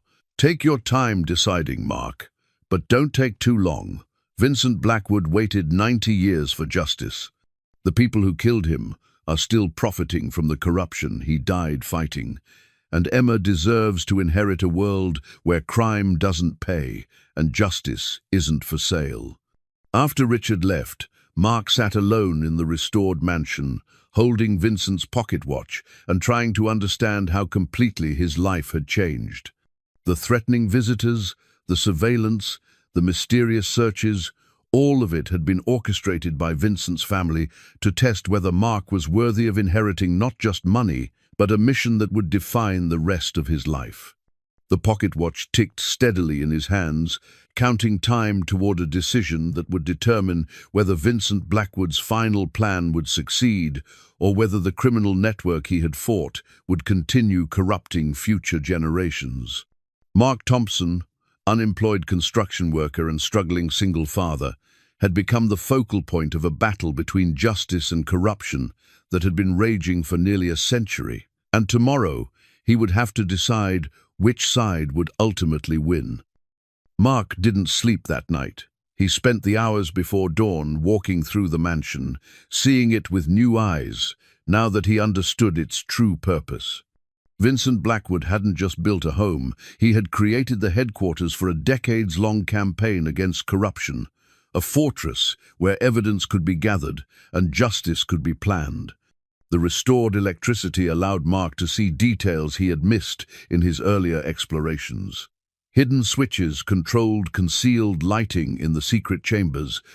The basement held not just storage areas, but what appeared to be a complete communications center, with equipment that looked like it had been updated periodically over the decades.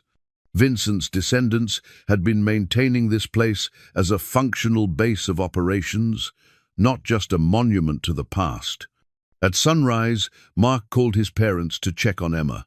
His daughter's excited chatter about her adventure with Grandma and Grandpa reminded him of what was really at stake. Richard had been right. This wasn't just about money or even justice in the abstract. It was about the kind of world Emma would inherit, and whether that world would be shaped by corruption or by people willing to fight for what was right. After breakfast, Mark found himself drawn back to Vincent's original hiding place in the basement. The pocket watch seemed heavier in his hands, now that he understood its significance, not just as a guide to hidden treasure, but as a symbol of responsibility passed down through generations. The tiny map in the watch's secret compartment showed more detail in the morning light. Mark could see that several of the symbols he hadn't yet investigated were located in areas of the house he had barely explored. If Vincent had hidden a master key somewhere in the mansion, it would likely be in one of these unmarked locations. The search took most of the morning, but Mark found it in the last place. He looked behind a loose stone in the mansion's original coal cellar, in a space so perfectly concealed that he might never have found it without the map's guidance. The master key was unlike any of the others Vincent had hidden. This was clearly a ceremonial piece, heavy and ornate, with intricate engravings that matched the style of the pocket watch. But it was the note attached to the key that made Mark understand the full scope of what Vincent had planned. Written in the old man's careful handwriting, it was addressed simply to the heir. "If you hold this key, you have proven yourself worthy of the trust I place in you. But worthiness and willingness are different things. Before you open the final chamber, before you claim the inheritance I have preserved, I ask you to consider carefully what you are accepting. The fortune is real, and it is yours by right of character and demonstration. But with that fortune comes the obligation to complete work that has cost lives, including my own. The men who killed me are still alive, still active, still profiting from corruption that impoverishes communities and destroys families. They will kill you too if you threaten their operations, and they will not hesitate to harm your daughter if they believe it will stop you. But if you choose to accept this responsibility, you will have resources that I never possessed. My descendants have spent decades preparing for this moment, gathering allies, building relationships with honest law enforcement officers, and creating the infrastructure necessary to finally destroy the network I helped create in my youth. The final chamber contains not just evidence, but a complete plan for justice. Every corrupt politician, every criminal operation, every illegal transaction is documented with the kind of detail that will ensure convictions. But implementing that plan will require courage that I hope you possess, and wisdom that I pray you will develop. Choose carefully. Once you open that door, you cannot return to the life you knew. But if you choose not to open it, you will always know that you had the chance to make a difference and chose safety instead. Mark held the master key for a long time, thinking about the choice Vincent was asking him to make. A month ago, his biggest worry had been paying the electricity bill and finding steady work. Now he was being asked to take on a criminal network that had been operating for nearly a century, using resources worth hundreds of millions of dollars to complete a mission that had already cost Vincent his life. The sound of a car in the driveway interrupted his thoughts. Through the basement window, Mark could see Richard Blackwood approaching the house, but this time he wasn't alone. A woman in her 40s walked beside him, and Mark could see the family resemblance immediately. She had Vincent's eyes and the same air of quiet determination that Mark had noticed in Richard. Mark met them at the front door, the master key still warm in his palm. "Mark, this is my sister Catherine," Richard said. "She's been coordinating the legal aspects of Grandfather's plan." Catherine Blackwood was a striking woman, professionally dressed, but with calloused hands that suggested she was more than just a lawyer. When she shook Mark's hand, her grip was firm and confident. "I understand you've reached the final decision point," she said without preamble. "Richard tells me you've found the master key." Mark nodded, pulling the ornate key from his pocket. "I've also read Vincent's final message. He wasn't exaggerating about the risks, was he?" "Not at all," Catherine said seriously. "The network that killed our grandfather is still active, still dangerous, and still has resources that most people can't imagine. If you decide to complete his work, you'll be declaring war on people who have been winning that war for 90 years. But you'll also have advantages they don't expect," Richard added. "Legal authority, financial resources, and most importantly, allies who have been preparing for this moment for decades." Catherine opened a briefcase she'd been carrying and spread documents across the kitchen table. "These are the operational plans Grandfather developed, updated with current information about the network's activities. We're talking about systematic exposure of corruption in banking, real estate, local government, and law enforcement. The evidence exists to prosecute dozens of people and dismantle criminal operations worth tens of millions of dollars annually. Mark studied the documents, seeing organizational charts that looked like something from a military campaign. Names, dates, locations, financial records, everything necessary to coordinate simultaneous investigations that would prevent the network from covering up evidence or eliminating witnesses. "How long have you been planning this?" Mark asked. "Since 1987, Richard said. "The night grandfather died, he made us promise to find the right person to complete his work. We've been searching for 37 years. And you think I'm that person?" Catherine leaned forward, her expression intense. "Mark, in the past month, you've solved puzzles that have stumped professional investigators. You've shown integrity under pressure, courage when threatened, and wisdom in protecting your daughter.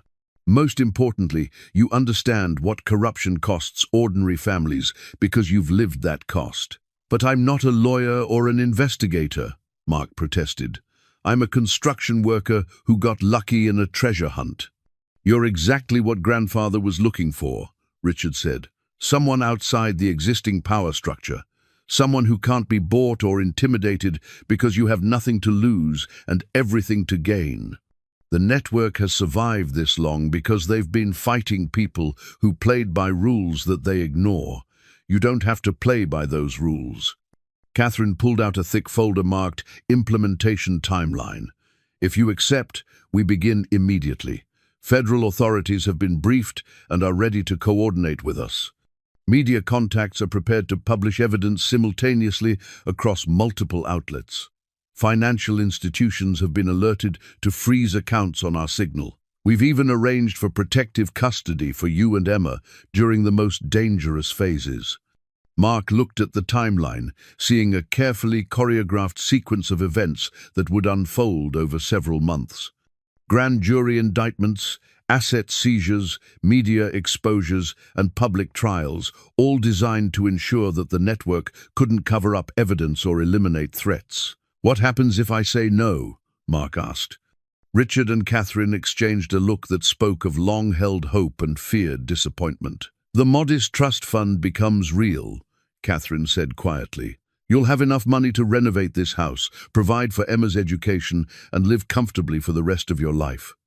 No one will ever bother you again, and you can forget you ever heard the name Vincent Blackwood." "And the corruption continues," Mark said. "The corruption continues," Richard confirmed. "Another generation grows up in a community where crime pays and justice is for sale. Emma grows up in a world where the same families who killed our grandfather continue profiting from other people's misery."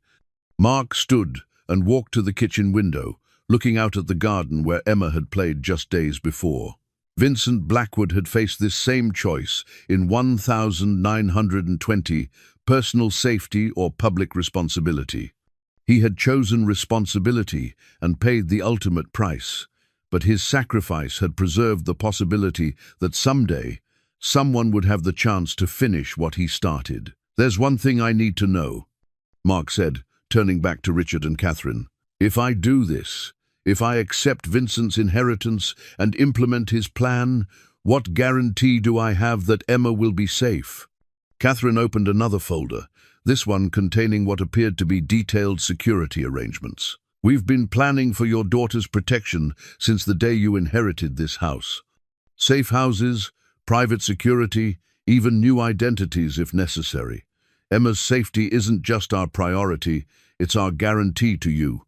Mark picked up the master key, feeling its weight in his palm. Vincent Blackwood had spent 67 years fighting corruption, first as a participant and then as an opponent. He had faked his death, lived in hiding, gathered evidence, and ultimately died for the cause of justice. Now he was asking Mark to complete the work he had started. "Where is the final chamber?" Mark asked. Richard smiled for the first time since entering the house. "Grandfather built it in the most obvious place possible, right beneath our feet. The mansion's foundation includes a vault that connects to the tunnel system. Everything we need to destroy the network that killed him has been waiting here for 37 years. As afternoon turned to evening, Mark found himself standing in the basement with Vincent's master key in his hand, facing a door he had never noticed before. Hidden behind what appeared to be a structural support beam, the entrance to Vincent's final chamber had been waiting patiently for the right person to discover it. Mark inserted the master key into the elaborate lock, hearing the smooth click of mechanisms that had been maintained and tested for decades. As the heavy door swung open, revealing a chamber filled with documents, recordings, and evidence that would finally bring justice to a corruption network that had operated with impunity for nearly a century, Mark realized that his life as Mark Thompson, struggling single father, was ending. Tomorrow, he would begin his new life as Vincent Blackwood's heir, with the resources and responsibility to complete a mission that had been 90 years in the making. The pocket watch ticked steadily in his jacket, keeping time as Mark Thompson prepared to become the instrument of justice that Vincent Blackwood had died, believing would someday emerge from the shadows to set things right. The door to Vincent's final chamber opened into a space that took Mark's breath away. This wasn't just a hiding place, it was a command center that had been designed to coordinate a campaign for justice spanning decades. The walls were lined with filing cabinets, computer equipment, and communication devices that looked like they belonged in a federal law enforcement office rather than the basement of a Victorian mansion. But it was the massive table in the center of the room that captured Mark's attention. Spread across its surface was what appeared to be a three-dimensional map of the entire corruption network, with colored strings connecting photographs, documents, and location markers in a web that showed relationships spanning nearly a century. Richard and Catherine followed Mark into the chamber, their expressions reverent as they entered what was clearly a sacred space for their family. "Grandfather called this the Justice Room," Catherine said quietly. "He spent the last years of his life working here, documenting every connection, every crime, every piece of evidence necessary to destroy the network he had helped create." Mark moved closer to the table, studying the intricate web of connections. Names he recognized from Vincent's journals were linked to current city officials, local business leaders, and what appeared to be several prominent families in the region. The scope of the corruption was staggering. It touched every aspect of community life, from banking and real estate to law enforcement and local government. "How did Vincent gather all this evidence?" Mark asked, overwhelmed by the sheer volume of documentation. 60 years of patient investigation," Richard said. "After he faked his death, Grandfather became the ultimate inside observer.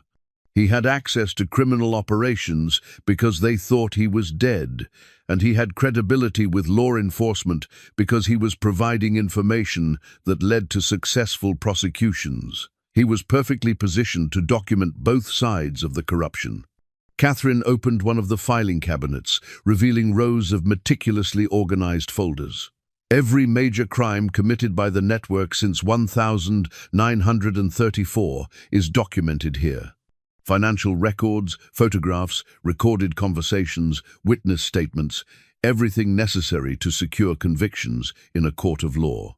Mark picked up a folder labeled Current Operations, Henderson Banking Network, and found inside it documents that made his recent experience at the bank take on new significance. Mr. Henderson hadn't just been helping Mark access Vincent's safety deposit box. He had been reporting that access to people who had been searching for Vincent's evidence for decades. "They know I found the evidence," Mark said, holding up a surveillance photograph that showed him leaving the bank with Richard's documents. "They know you accessed the safety deposit box," Catherine corrected, "but they don't know you found this chamber or understood the full scope of what Vincent preserved. As far as they know, you're still just a lucky treasure hunter who might have stumbled across a few old documents." Richard moved to a computer terminal that looked surprisingly modern for equipment hidden in a mansion basement. Grandfather's plan was always to use their ignorance against them. The network has survived by staying ahead of investigations, by knowing what law enforcement was planning and adapting accordingly. But they can't adapt to evidence they don't know exists. The computer screen displayed what appeared to be a real-time monitoring system, showing bank transactions, property transfers, and communication intercepts that suggested Vincent's intelligence-gathering operation had continued even after his death. "How is this possible?" Mark asked, staring at current data streams that showed ongoing criminal activity. "Grandfather recruited allies over the decades," Catherine explained. "Honest law enforcement officers, ethical lawyers, reform-minded politicians, people who shared his commitment to justice but couldn't act without the kind of comprehensive evidence he was gathering. They've been feeding information to this system for 30 years, waiting for the moment when someone would have the authority and resources to act on it." Mark found himself looking at a document that made everything click into place, a detailed legal framework for what Vincent called the community trust. It wasn't just a plan for exposing corruption. It was a blueprint for rebuilding the community's institutions with transparency and accountability. Vincent wasn't just planning to destroy the criminal network, Mark realized. He was planning to replace it with something better. "Exactly," Richard said with pride in his voice. "Grandfather understood that simply arresting corrupt officials wasn't enough. He needed to create systems that would prevent corruption from taking root again. The community trust would use his financial assets to support honest businesses, ethical politicians, and community programs that would strengthen the social fabric that corruption had been tearing apart." Catherine pulled out another set of documents, these bearing official government seals and legal signatures. "We've been working with federal authorities for months, preparing for this moment. The FBI, the IRS, and the Justice Department are ready to coordinate simultaneous investigations based on Vincent's evidence. But they needed someone with legal standing to request the investigations and the financial resources to see them through to completion. And that someone is me," Mark said, understanding finally dawning. "That someone is you," Catherine confirmed. "As Vincent's legal heir, you have the authority to authorize the release of his evidence and the responsibility to manage the trust fund that will ensure justice is served." Mark spent the next hour reviewing the trust documents, understanding the scope of the responsibility he was being asked to accept. The Vincent Blackwood Community Trust wasn't just a financial inheritance. It was a commitment to use nearly $300 million to systematically rebuild every institution that corruption had compromised. The plan was comprehensive and ambitious. Honest businesses would receive low-interest loans to compete with companies controlled by the criminal network. Reform candidates for local office would receive campaign funding and support. Community programs would be established to provide alternatives to the illegal activities that had flourished under corrupt leadership. Most importantly, oversight mechanisms would be created to ensure that future corruption could be detected and stopped before it could take root. "This is bigger than just exposing crime," Mark said, looking up from the documents. Vincent was planning to transform the entire community. He was planning to give people a choice, Richard said. "For 90 years, the criminal network has succeeded because they were the only game in town. They controlled the banks, the politicians, the business opportunities. Vincent's plan creates alternatives, legitimate ways for honest people to succeed without having to cooperate with corruption." Catherine moved to a wall safe that Mark hadn't noticed, entering a combination that caused the heavy door to swing open. Inside were stacks of bearer bonds, cash, and what appeared to be account information for offshore financial institutions. "The liquid assets," she explained, "everything necessary to begin implementation immediately. Once you sign the trust documents, you'll have access to resources that will allow you to fund the entire operation without relying on traditional banking systems that the network might control." Mark looked around the justice room, seeing it now as Vincent had intended, not just a place to gather evidence, but a command center for rebuilding a community that had been corrupted for nearly a century. The old man hadn't just been fighting crime, he had been planning renaissance. "There's one more thing you need to see," Richard said, leading Mark to a section of the chamber he hadn't yet explored. Behind a curtain was what appeared to be a complete television production studio, with cameras, editing equipment, and broadcasting capabilities. "Grandfather understood that evidence was worthless if people didn't know about it," Catherine explained. "The network has survived by controlling information, by ensuring that their crimes never received public attention. This equipment will allow us to bypass traditional media channels and communicate directly with the community." Mark realized he was looking at the infrastructure for a revolution, not a violent overthrow, but a systematic replacement of corruption with transparency, of criminal enterprise with community building, of fear with hope. The trust documents lay open on the table before him, waiting for his signature. Vincent Blackwood had spent 90 years building the resources and gathering the evidence necessary to transform a community. Now he was asking Mark Thompson, a struggling single father who had inherited a rundown mansion, to complete the most ambitious campaign for justice in American history. Mark picked up the pen Catherine had placed beside the documents, feeling the weight of Vincent's pocket watch in his jacket. Somewhere above them, Emma was probably playing with her grandparents, unaware that her father was about to sign documents that would change not just their lives, but the lives of everyone in their community. "Once I sign this, there's no going back," Mark said. "Once you sign this, you become Vincent Blackwood's true heir," Richard replied, "and justice that has been delayed for 90 years finally gets the chance to be served." Mark signed the trust documents with a hand that was steadier than he expected. As his pen completed the final signature, he felt something shift, not just legally, but spiritually. He was no longer Mark Thompson, struggling single father. He was Vincent Blackwood's heir, with all the resources and responsibilities that came with that inheritance. Catherine immediately began making phone calls, activating plans that had been decades in preparation. Within minutes, Mark could hear the distant sound of vehicles arriving at the mansion as federal agents, prosecutors, and media representatives converged on what would become the coordination center for the largest anti-corruption operation in the region's history. But before the chaos of implementation began, Richard approached Mark with one final envelope. "Grandfather left this for whoever accepted his inheritance," Richard said quietly.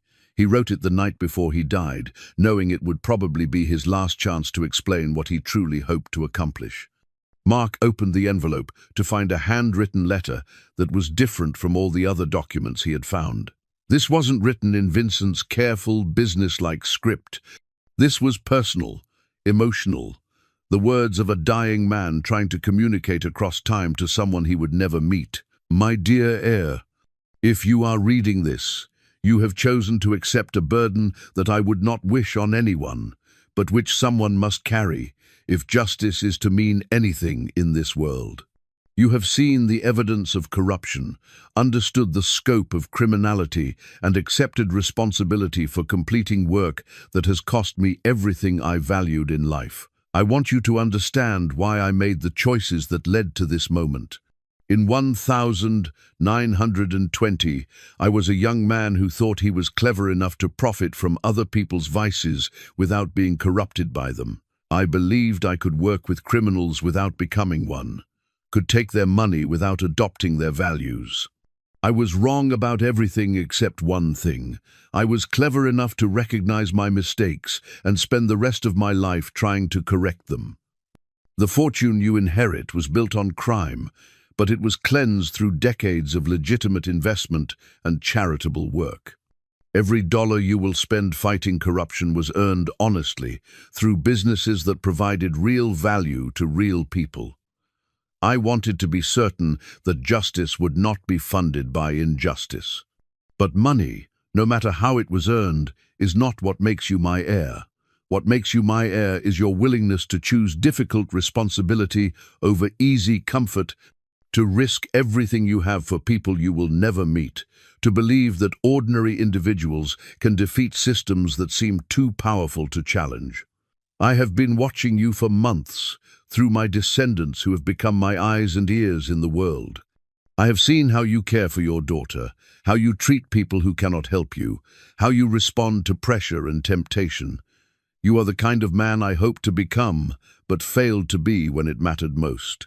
You are the kind of father I wish I had been to my son, the kind of citizen I wish I had been to my community. The work you are beginning will be dangerous, difficult, and thankless. The people you help will often not know they have been helped. The criminals you defeat will be replaced by others who are equally corrupt. Success will be measured not in absolute victory, but in incremental progress toward a community where honesty is rewarded and crime is punished. But if you succeed, when you succeed, children like your daughter will grow up in a place where opportunity is based on merit rather than connections, where justice is blind to wealth and status, where community leaders serve the public rather than themselves. That is the inheritance I really want to leave behind. I have one final request. In the safe behind you, there is a photograph of my family, my wife, my son, and myself, taken in 1925, before I understood what my choices would cost them. They died not knowing that I spent every day of my life, after 1934, trying to make amends for the harm I had caused. Please keep that photograph with you as you do this work. Remember that behind every crime there are victims, and behind every act of corruption there are families whose lives are diminished. Remember also that behind every act of courage, there are people whose lives are improved, whose children have better futures, whose communities are strengthened. You are not just fighting against something, you are building towards something better. I wish I could be there to help you with the work ahead. I wish I could meet your daughter and tell her that her father is a hero in ways she will not understand for many years. I wish I could shake your hand and thank you for being willing to complete what I started. Since I cannot do any of those things, I will settle for this. Thank you for having the courage to choose justice over safety, for being willing to risk what you have to protect what matters, for proving that ordinary people can do extraordinary things when they decide that doing right is more important than doing well. You are Vincent Blackwood's heir not because you inherited his wealth, but because you inherited his commitment to making the world better than you found it. Use the resources wisely, trust the allies we have cultivated, and never forget that the true measure of success is not what you accumulate for yourself, but what you create for others. With profound respect and gratitude, Vincent Blackwood. Written October 15th, 1987, the last night of an old man's life, the first day of his heir's mission. Mark read the letter twice, feeling the weight of Vincent's words settle around him like a mantle. He found the photograph Vincent had mentioned, a family portrait that showed a younger Vincent with a beautiful woman and a small boy, all of them smiling with the unconscious happiness of people who believed their future was secure. He lost them because of his choices, Richard said quietly, having read the letter many times over the years. His wife died in 1933, probably from the stress of living with a man involved in dangerous activities. His son died of pneumonia the year after, and grandfather always believed that if he hadn't been distracted by criminal affairs, he might have gotten the boy better medical care sooner. Mark understood now why Vincent had been so specific about character requirements for his heir. The old man hadn't just been looking for someone capable of completing his mission. He had been looking for someone who understood that family was more important than any cause, even a just one. That's why Emma's safety was built into the plan from the beginning, Catherine said, watching Mark study the photograph. Grandfather never wanted his heir to face the choice he had faced, family or justice. He spent 40 years ensuring that whoever completed his work would be able to protect the people they loved. As if summoned by the mention of her name, Mark's phone rang with a call from his parents. Emma's excited voice filled the justice room as she told her father about her day with Grandma and Grandpa, completely unaware that her world was about to change in ways that would ultimately make it safer and more secure. "I love you too, sweetheart," Mark said as the call ended. "I'll see you very soon." Outside, Mark could hear the sound of vehicles and voices as federal agents began the complex process of implementing Vincent's plan. Search warrants were being executed, bank accounts were being frozen, and arrests were being made based on evidence that had been waiting decades for someone with the authority to act on it. But in the justice room, Mark stood quietly with Vincent's letter in his hands, understanding that he had inherited more than money or even responsibility. He had inherited the chance to prove that justice was possible, that corruption could be defeated, that ordinary people could stand up to systems that seemed too powerful to challenge. Vincent Blackwood had spent 90 years building toward this moment, first as a criminal who recognized his mistakes, then as an informant who gathered evidence, finally as a visionary who planned a future where crime would not pay and justice would not be for sale. Now it was Mark Thompson's turn to prove that Vincent's faith had been justified, that his sacrifice had been worthwhile, that his vision of a better community could become reality. The pocket watch continued its steady rhythm in Mark's jacket, counting time as justice that had been delayed for nearly a century finally began to unfold. 6 months later, Mark stood in the renovated kitchen of Blackwood Manor, watching Emma help Mrs. Chen prepare cookies for the community center's grand opening. The mansion had been transformed from a decaying monument to the past into a vibrant hub of community activity, exactly as Vincent had envisioned. The kitchen, where Mark had first studied Vincent's mysterious maps, now served meals to families participating in the after-school program. The parlor, where he had discovered hidden chambers, now hosted town meetings where citizens could directly address their elected officials. The justice room in the basement had become the headquarters for what the media had dubbed the Blackwood Foundation, a non-profit organization dedicated to supporting community development and government transparency. "Mr. Mark, the cookies are ready," Emma announced, her face bright with flour and happiness. At 6 years old, she had adapted to their new life with the resilience that children possessed, accepting their transformed circumstances as naturally as she had once accepted their struggles. "They smell wonderful, sweetheart," Mark said, lifting her up to see the cooling racks. "Are you excited about the party tonight?" "Mrs. Chen says there will be music and dancing," Emma said with the kind of anticipation that made ordinary moments magical. "And she says all our friends from town will be here." All their friends from town. Mark marveled at how naturally Emma had claimed this community as home. The mansion that had once seemed like another burden had become the center of a life neither of them could have imagined 6 months ago. The transformation hadn't been easy.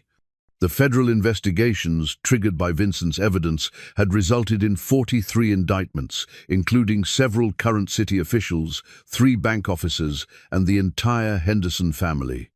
The criminal network that had operated with impunity for nearly a century had been systematically dismantled, their assets seized and their operations shut down. But Vincent's plan had been about more than punishment. It had been about renewal. The Blackwood Foundation had used Vincent's fortune to fund new businesses, support honest candidates for local office, and create programs that gave young people alternatives to the criminal activities that had once been their only path to economic success. Mark himself had discovered talents he never knew he possessed. His construction background made him uniquely qualified to understand community development projects, while his experience with financial hardship helped him relate to families struggling to build better lives. Most importantly, his role as Emma's father kept him grounded in what really mattered, creating a community where children could grow up safely and honestly. The front door opened, and Richard and Catherine Blackwood entered carrying boxes of decorations for the evening's celebration. Over the past 6 months, they had become more than allies in Vincent's mission. They had become family. The aunt and uncle that Emma had never had, the siblings that Mark had always wanted. "How's our guest of honor?" Catherine asked, sweeping Emma into a hug that made the little girl giggle with delight. "I helped make cookies," Emma announced proudly, "and Mrs. Chen taught me to fold napkins like flowers." Mrs. Chen beamed from her position at the kitchen counter. Over the months, the elderly neighbor had revealed herself to be one of Vincent's longtime allies, someone who had quietly supported his work for decades while maintaining the perfect cover of being just another community resident. She had become Emma's honorary grandmother and Mark's trusted advisor on navigating the complex social dynamics of small-town life. The final audit results came back from the state capitol, Richard said quietly to Mark, as Emma showed Catherine her napkin-folding skills. Clean accounting on every foundation expenditure, zero evidence of financial irregularities, and a rating that qualifies us for federal matching funds on community development projects. Mark felt a surge of pride that had nothing to do with money and everything to do with integrity. Vincent's insistence that his fortune be earned honestly and spent transparently had created an organization that could serve as a model for community development nationwide. "Any word from the prosecutors about the appeals?" Mark asked. "2 more guilty pleas this week," Catherine replied with satisfaction. "The Henderson banking case is solid, and James Henderson has agreed to cooperate with ongoing investigations in exchange for a reduced sentence. The network's financial operations are completely shut down." 6 months later, Mark stood in the renovated kitchen of Blackwood Manor, watching Emma help Mrs. Chen prepare cookies for the community center's grand opening. The mansion had been transformed from a decaying monument to the past into a vibrant hub of community activity, exactly as Vincent had envisioned. The kitchen, where Mark had first studied Vincent's mysterious maps, now served meals to families participating in the after-school program. The parlor, where he had discovered hidden chambers, now hosted town meetings where citizens could directly address their elected officials. The justice room in the basement had become the headquarters for what the media had dubbed the Blackwood Foundation, a non-profit organization dedicated to supporting community development and government transparency. "Mr. Mark, the cookies are ready," Emma announced, her face bright with flour and happiness. At 6 years old, she had adapted to their new life with the resilience that children possessed, accepting their transformed circumstances as naturally as she had once accepted their struggles. "They smell wonderful, sweetheart," Mark said, lifting her up to see the cooling racks. "Are you excited about the party tonight?" "Mrs. Chen says there will be music and dancing," Emma said with the kind of anticipation that made ordinary moments magical. "And she says all our friends from town will be here." All their friends from town. Mark marveled at how naturally Emma had claimed this community as home. The mansion that had once seemed like another burden had become the center of a life neither of them could have imagined 6 months ago. The transformation hadn't been easy. The federal investigations, triggered by Vincent's evidence, had resulted in 43 indictments, including several current city officials, 3 bank officers, and the entire Henderson family. The criminal network that had operated with impunity for nearly a century had been systematically dismantled, their assets seized and their operations shut down. But Vincent's plan had been about more than punishment, it had been about renewal. The Blackwood Foundation had used Vincent's fortune to fund new businesses, support honest candidates for local office, and create programs that gave young people alternatives to the criminal activities that had once been their only path to economic success. Mark himself had discovered talents he never knew he possessed. His construction background made him uniquely qualified to understand community development projects, while his experience with financial hardship helped him relate to families struggling to build better lives. Most importantly, his role as Emma's father kept him grounded in what really mattered, creating a community where children could grow up safely and honestly. The front door opened, and Richard and Catherine Blackwood entered carrying boxes of decorations for the evening's celebration. Over the past 6 months, they had become more than allies in Vincent's mission. They had become family. The aunt and uncle that Emma had never had, the siblings that Mark had always wanted. "How's our guest of honor?" Catherine asked, sweeping Emma into a hug that made the little girl giggle with delight. "I helped make cookies," Emma announced proudly, "and Mrs. Chen taught me to fold napkins like flowers." Mrs. Chen beamed from her position at the kitchen counter. Over the months, the elderly neighbor had revealed herself to be one of Vincent's longtime allies, someone who had quietly supported his work for decades while maintaining the perfect cover of being just another community resident. She had become Emma's honorary grandmother and Mark's trusted advisor on navigating the complex social dynamics of small-town life. "The final audit results came back from the state capitol," Richard said quietly to Mark, as Emma showed Catherine her napkin-folding skills. "Clean accounting on every foundation expenditure, zero evidence of financial irregularities, and a rating that qualifies us for federal matching funds on community development projects." Mark felt a surge of pride that had nothing to do with money and everything to do with integrity. Vincent's insistence that his fortune be earned honestly and spent transparently had created an organization that could serve as a model for community development nationwide. "Any word from the prosecutors about the appeals?" Mark asked. "2 more guilty pleas this week," Catherine replied with satisfaction. "The Henderson banking case is solid, and James Henderson has agreed to cooperate with ongoing investigations in exchange for a reduced sentence. The network's financial operations are completely shut down." But Mark knew the real measure of their success wasn't in courtrooms or newspaper headlines. It was in the faces of families who no longer had to choose between honest poverty and dishonest prosperity. It was in young people who saw legitimate opportunities for advancement. It was in local businesses that could operate without paying protection money or competing against enterprises backed by criminal funding. That evening, as the community center filled with neighbors who had become friends, Mark found himself standing in the same spot where he had first discovered Vincent's hidden chamber. The basement had been converted into meeting rooms and office space, but Mark had preserved one corner as a memorial to Vincent Blackwood, a simple display featuring the pocket watch, the original journals, and a photograph of the man whose vision had made all of this possible. Emma appeared at his side, having escaped from the dancing upstairs to find her father. She slipped her small hand into his and studied the memorial with the serious attention she brought to things she sensed were important. "Is that the man who used to live in our house?" she asked. "Yes, sweetheart. His name was Vincent, and he spent his whole life trying to make things better for people. Like you do now?" Emma asked with the directness that children use to cut through adult complications. Mark smiled, realizing that his 6-year-old daughter had understood something essential about their new life. "I try to do what Vincent would have wanted," he said, "to help people and take care of our community."